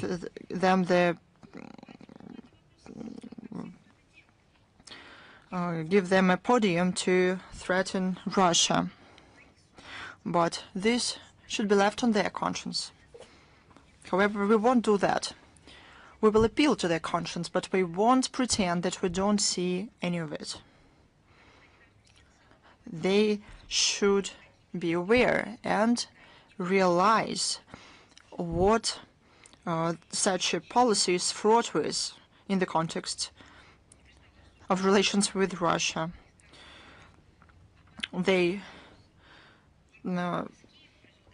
Zelensky shouldn't talk about independence of other countries because he is morally bankrupt. He usurped the power in Kiev. And Zelensky stripped Ukraine of independence and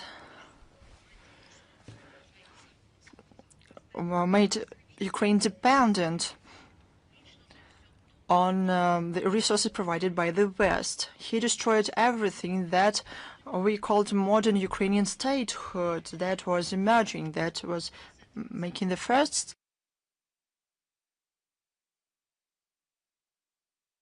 country. He destroyed everything. He distorted everything. Make a joke out of it all. If that is it, now we have one more question. Oh, yes, please. Question 2. It's also about the post-Soviet space. Tbilisi plans to restore diplomatic relations with Russia in the nearest future and to sign an agreement on about not applying force in Abkhazia. Does Moscow know anything about it? I cannot take this statement seriously. I don't know.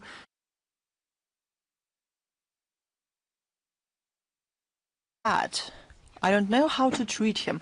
I could have called him a politician, but I would not.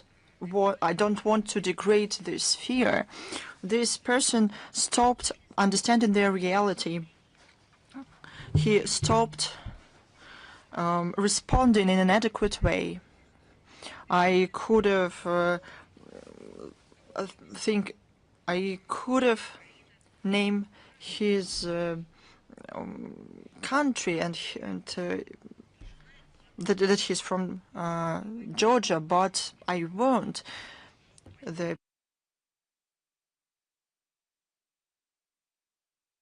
In 2008, he started a bloodshed against South Ossetia and Russia peacekeepers, and the most important things against his own people, and he pretended that it was for the interest of his own people. His craziness, his political blindness,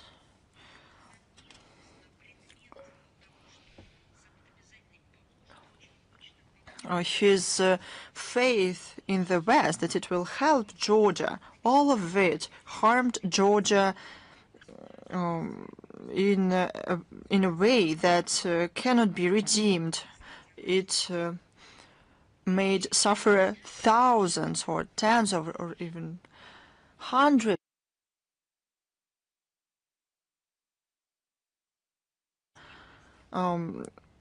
officials documents Georgian authorities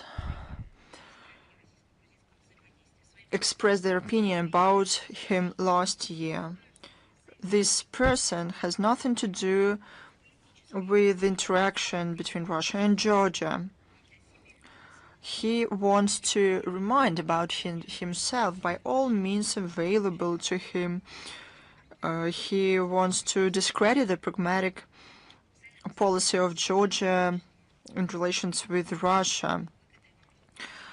this cooperation brings tangible benefits to Tbilisi and ensures record rates of economic development in the country. The lack of diplomatic relations between Russia and Georgia, by the way, is also part of the tragic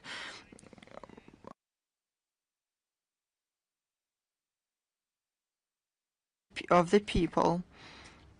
The decision to cut off ties was not even a mistake. It was more than a crime. It was a criminal mistake.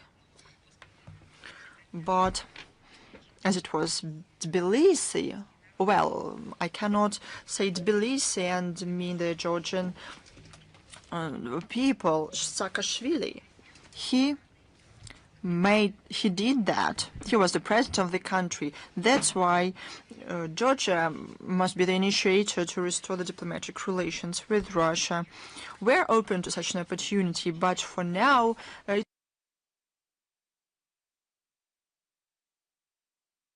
Tbilisi about non-involvement of force with Abkhazia and South Ossetia. We have long been calling Georgia to do so. Expect such agreements would have helped prevent similar actions as happened in August 2008. Thank you. Is news.ru the new academic year? The Ministry of Education and Research in Moldova presented a draft plan of teaching for the subject titled History of Romanians and Global History for grades 4.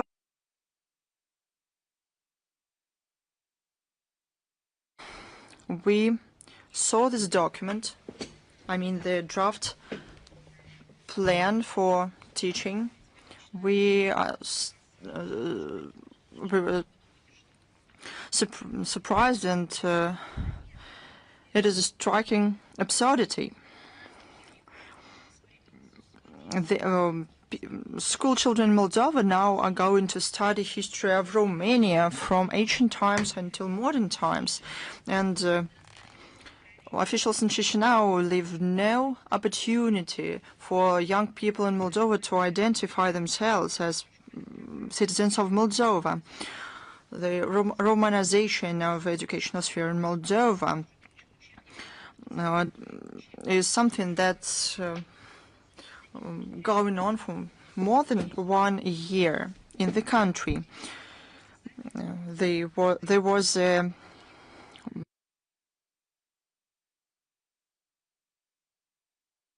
grade 12.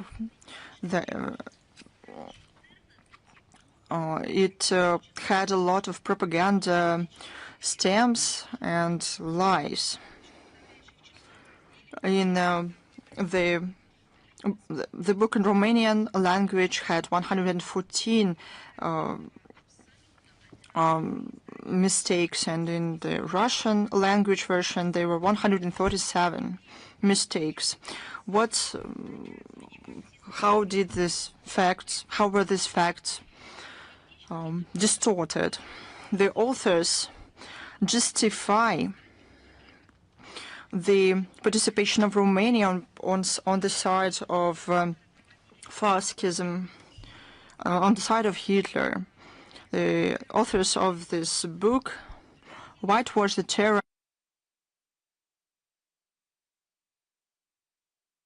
action to communist activities. They don't mention facts of condemnation and punishment of military criminals, including Antonescu himself.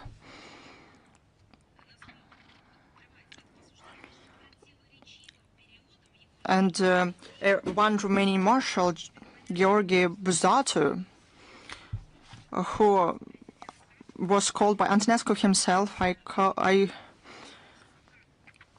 quote, an ambiguous period in his life and activities.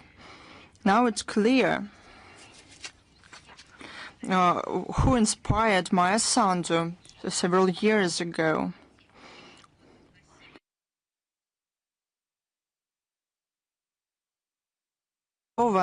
Votes against the resolution of the UNGA against glorification of Nazism. However, people in Moldova reject all these attempts to rewrite the history and destroy the facts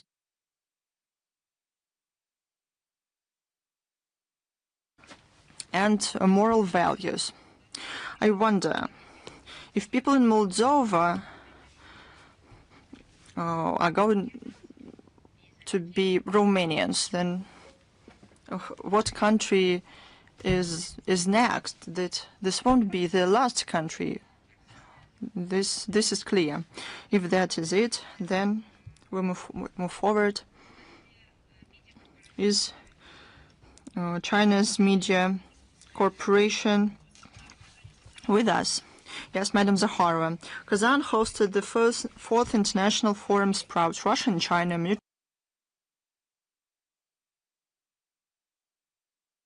in development of trade and economic cooperation between Russia and China. What's its uniqueness? What possibilities does it create for further strengthened bilateral ties? This is a wonderful forum. It takes place annually in Tatarstan. It became a key regional platform for political dialogue between two people and the possibility to take real practical steps and launch economic projects. The uniqueness of this forum is its interregional character and orientation for practice. The main success criteria here are real projects and economic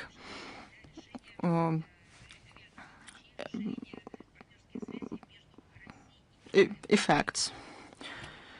This year, the business program of the forum covers almost 20 tracks, including healthcare, agriculture, transport infrastructure, creative economy, and energy. In 2026-2027, there will be cross years between Russia and China in education.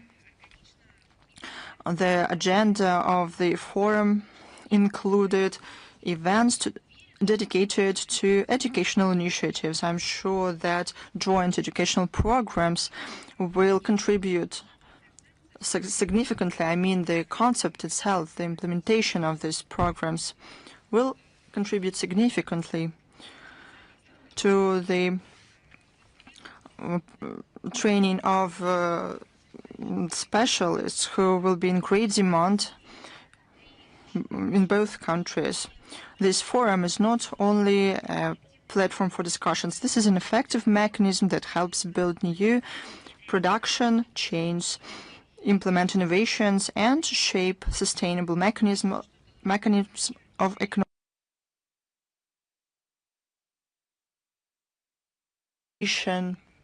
can be if it's initiated at the regional level. Thank you. Thanks to you. Is Russian Vector with us? Good afternoon, Madam Zakharova. We have two questions today. First,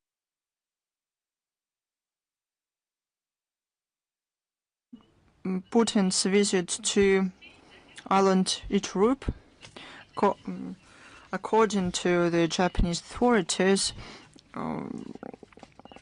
bothered them. As a response, China called on Japan to comply with international order that was shaped following World War II. At the international level, outcomes of World War II as yet are being discussed again. The territory of Ukraine is part of the Soviet territory. Russia is the successor of the USSR. advisor to the Russian President Kobikov said that it's necessary to give the evaluation to the destruction of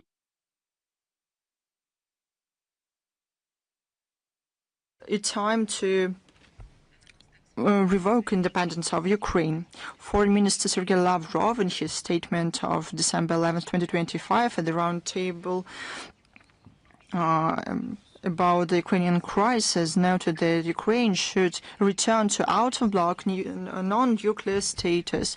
This is the foundation of their statehood. These principles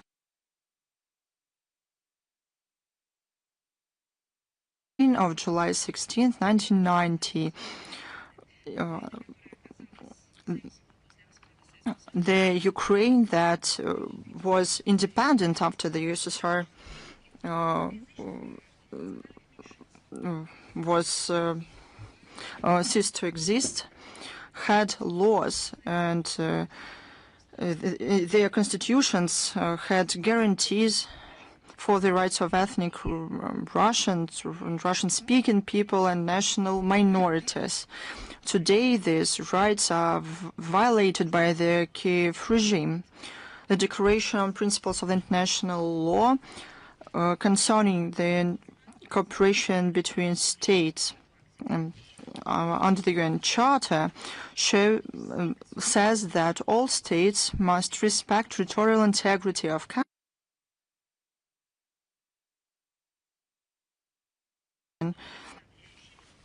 and that have governments that represents all the population living on that particular territory. It is clear that the Kiev regime does not meet these conditions. It's no doubt that under conditions and the circumstances when the rights of ethnic Russians are systematically and in a barbarian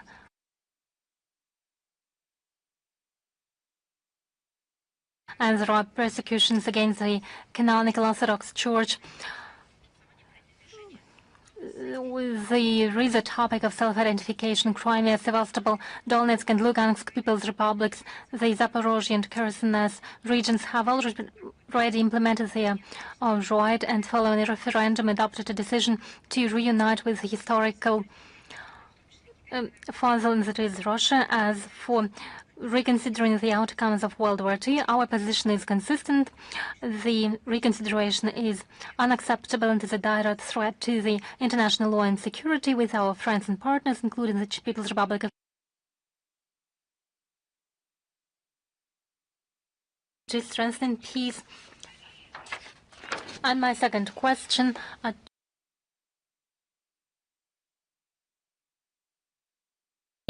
for the sake of enhancing his relations with Kim Jong-un, what do you think it is a weakness of Trump or another trick by Trump? So you see no other version, it is either weakness or a trick? Well, I think that a sovereign and independent state can itself determine the parameters of joint military exercises. What matters is they are consistent with international norms and pose no threat to anyone. And I think you'd better ask this question and ask for clarification in the American embassy or American officials for them to formulate their motivation behind this step. But there is another parameter which is important to us, which concerns us directly. We are also part of the Asia-Pacific region, and repeatedly we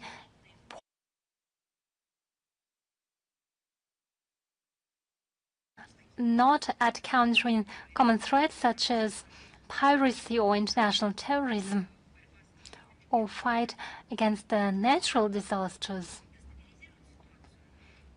If they rather destabilize the situation and don't serve the goal of strengthening the security, but rather eliminate the security, then any steps which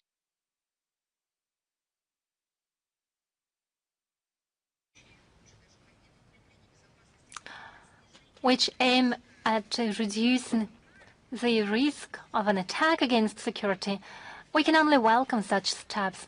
And what is the motivation behind them? You'd better ask the US side for clarifications. Thank you so much. I thank you. Is the Tower News Agency with us?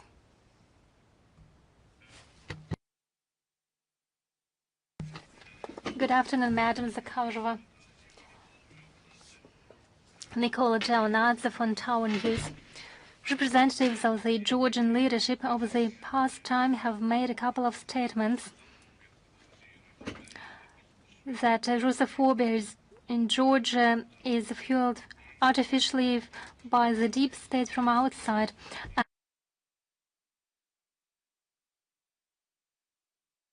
In the context of the statement of Georgian government, what do you think can fuel anti-Russian sentiments and public rhetoric against Russia prevent the development of trade and tourist ties of Georgia and Russia?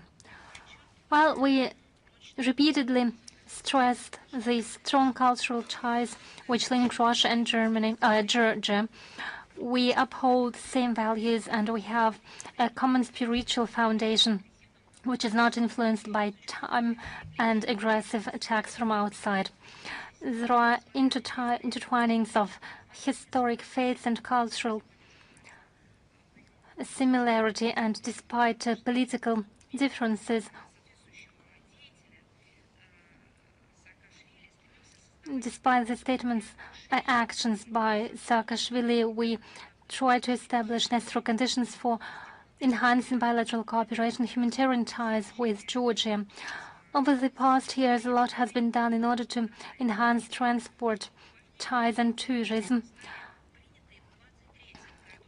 Our cooperation is growing, and in 2023, President Putin took the decision to reinstate direct air communication and abandon visa for short-term travels for Georgian citizens. In October 2020,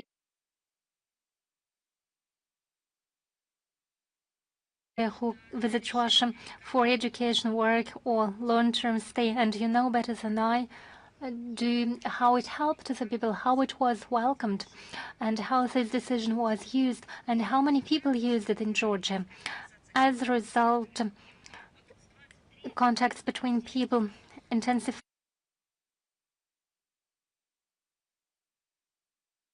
by 1.5 times and reached the level of 1.6 million people, and it's still growing. Every fourth tourist in Georgia is a tourist from Russia. At the same time, there have been serious case incidents with Russian citizens in Georgia. It requires our particular attention and activities on the part of the Georgian authorities. We take note of the statements of Georgian leadership, and we expect Tbilisi to take exhaustive measures in order to prevent Russophobia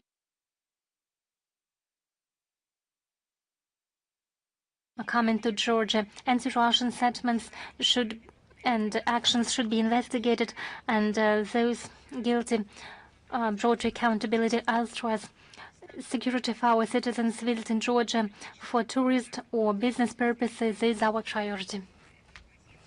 This is a position of any state to protect its own citizens. Thank you.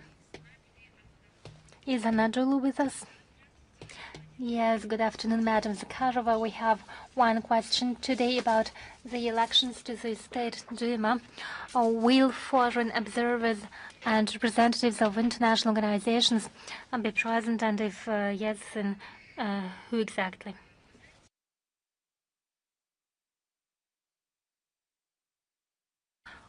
I'll begin with a theory. In the context of your question, I think it's important to speak about theory. International observation is one of the cornerstones in ensuring the legitimacy and transparency of any elections in Russia. We've always paid particularly attention to this topic, bearing in mind the peculiarities of our electoral system and our unique electoral technologies. And we continue to be one of initiators of newly possessed standards in the field of international observation. They are based on sovereign equality of states and non-interference into domestic affairs. So we consider invitation of foreign observers and constructive cooperation with them in the context September not as a tradition. Presence of international observers is an important factor of strengthening trust to the electoral process in the country and outside. I'll remind you how in 2021 and 2024, international experts had a possibility to see the effectiveness of the electoral practices in our country. And this year we sent invitations to 12 international organizations and more than 100 countries. As of today, representatives of 55 of them have already confirmed their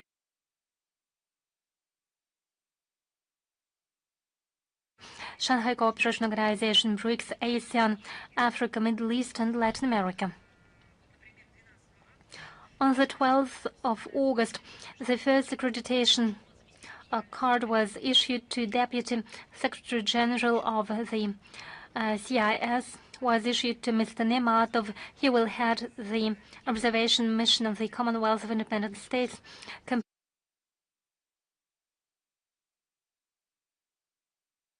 Of observers from the Shanghai Cooperation Organization. It will be represented at the level of a Deputy Secretary General, and it is a testimony to the vast interest of foreign partners to the electoral procedures in our country. They are ready to contribute constructively to enhance the transparency and legitimacy of the voting. We share this approach together with the Federation Council and the State Duma, with the coordinating role of the Central Election Commission of Russia. We will provide, as an MFA, a cooperation assistance in order to make sure they are comfortably staying in Russia. Thank you. Is Interfax with us? Yes, good afternoon, Madam Zakharova. We have a question about the U.S. Korean exercises. So you have already given an answer. Thank you. Is about news with us?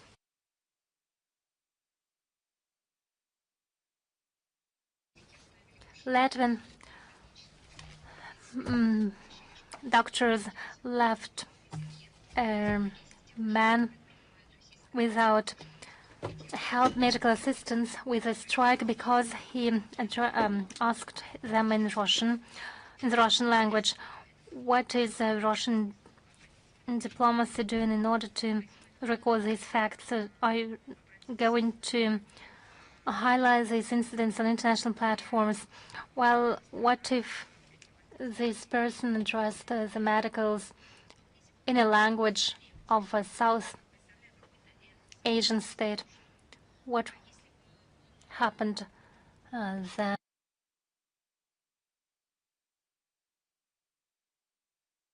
Often happens that a person cannot express his thoughts and only can try to explain something with the gestures or some sounds.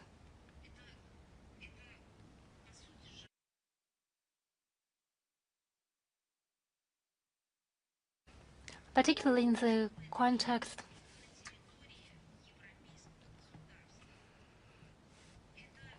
that we see it on the territory of a European state. It's unacceptable for a country that is just starting its history as an independent state.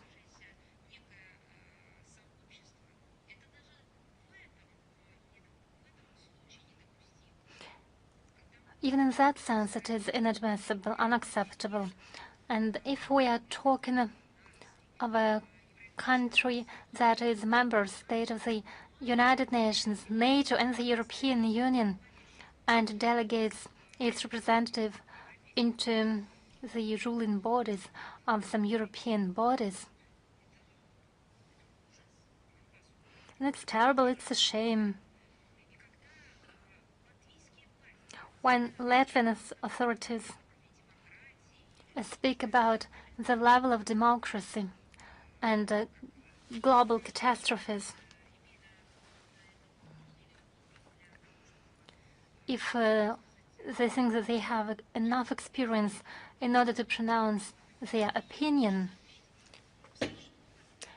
then I'll advise them to look at the situation. One case of inhuman steps of one particular individual. It is a result, it's just of one fruit because it got enough.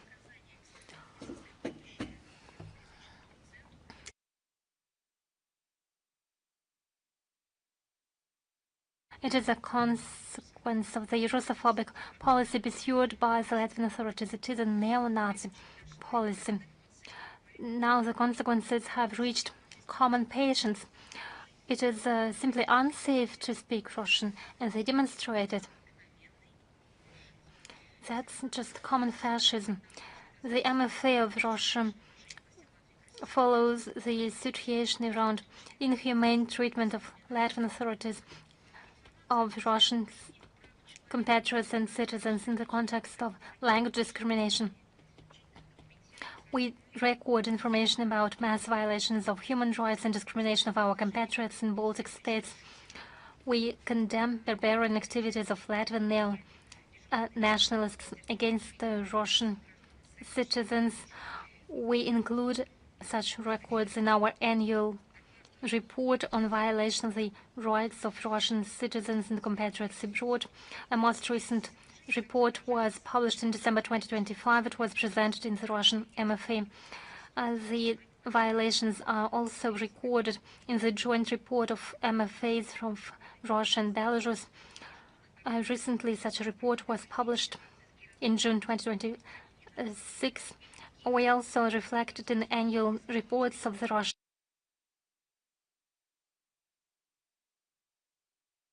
neo-Nazism and other manifestations fueling modern forms of racism, racial discrimination, xenophobia, and related intolerance. Given the systemic nature of discriminating steps of Latvian authorities and Latvian nationalists against Russian citizens and compatriots, we raise this issue at international platforms at the UN and OSCE. We demand a due reaction of human rights organizations. This case will be no exception.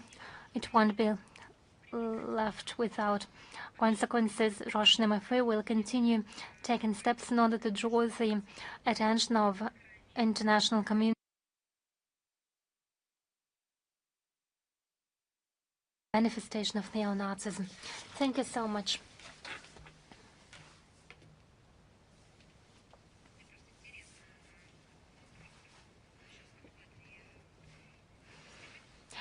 This was a musical festival in Latvia. People came from different countries. I wonder, when they spoke other language than Latvian, didn't they provide service, didn't they receive assistance at hotels, cafes, or somehow they were treated, they were accommodated in the hotels, they were sold water or food when they approached someone in a language other than Latvian? It is a hypocrisy. It's simple hypocrisy. But now it has a neo-Nazi nature. 80 years ago, neo-Nazis was on the rise in Latvia. Is Alma Yedin with us? Good afternoon, Madam Zakharova. We have one question. On the 9th of August, the Syrian MFA said it signed a memorandum of understanding, announced a signature of memorandum of understanding with Russia, which will be the new format of Russian presence and what will be the tasks of joint educational centers. We consider the signature of memorandum of the 9th of August between Russia and Syria on the functioning of joint logistics and education training centers in Khmemim and Tartus as an important step aimed at enhancing bilateral cooperation in the military field and enhancing the legal framework for cooperation under the new conditions. We believe it will be based on the long-term experience of cooperation between our countries. A possible example is restoration of direct flights between Moscow and Damascus. The first flight took place on the 16th of August. Regular flights will be administered on Sundays. Thank you. Is Apostolskaya жизнь.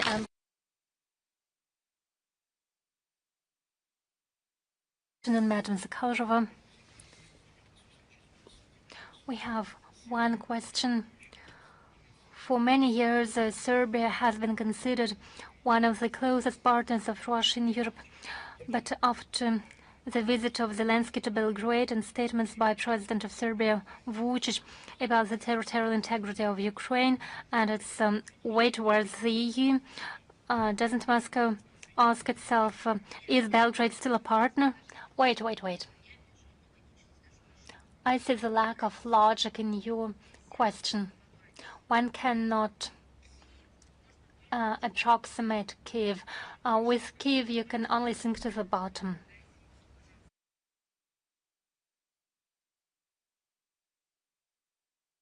The silence by the Serbian leader Vučić in response to the Russophobic rhetoric at the press conference about the extermination of the Russian people.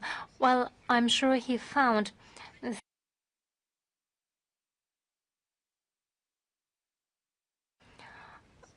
attitude of the Serbian people to such provocations. As to Zelensky's visit, I have talked quite enough about it today. Is Zvestia with us? Good afternoon, Madam Zakharova. We have one question today. Did the Russian MFA receive the response from the US and Turkey about the possible transfer of the US armaments to Ukraine through the Turkish territory? We indeed saw such an information in the media. It cites the documents published by the US Congress about plans to transfer a large a number of armaments and munitions to the Ukraine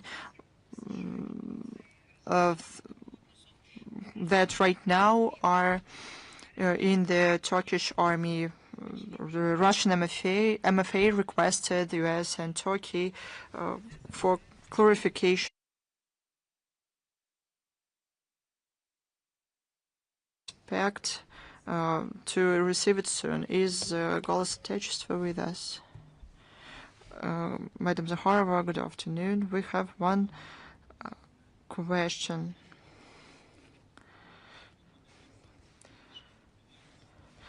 Finland supplied Ukraine with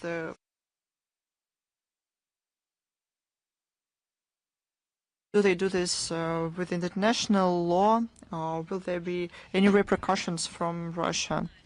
Helsinki has supplied the Kiev regime with aid worth more than 4.7 billion euros. Majority of it, about 3.4 billion euros, goes for armaments and munitions. Their goal is to inflict as much damage to the battlefield to Russia as possible.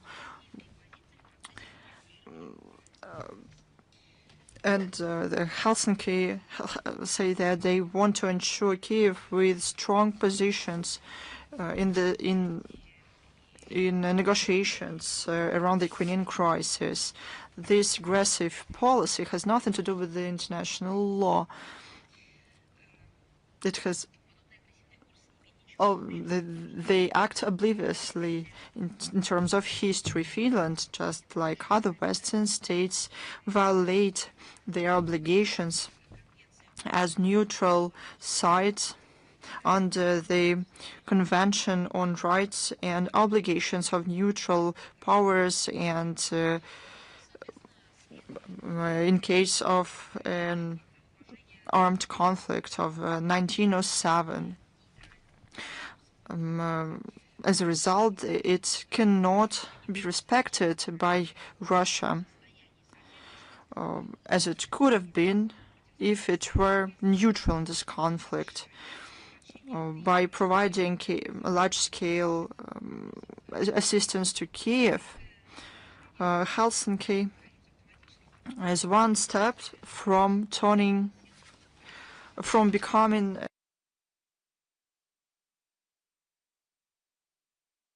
of this conflict.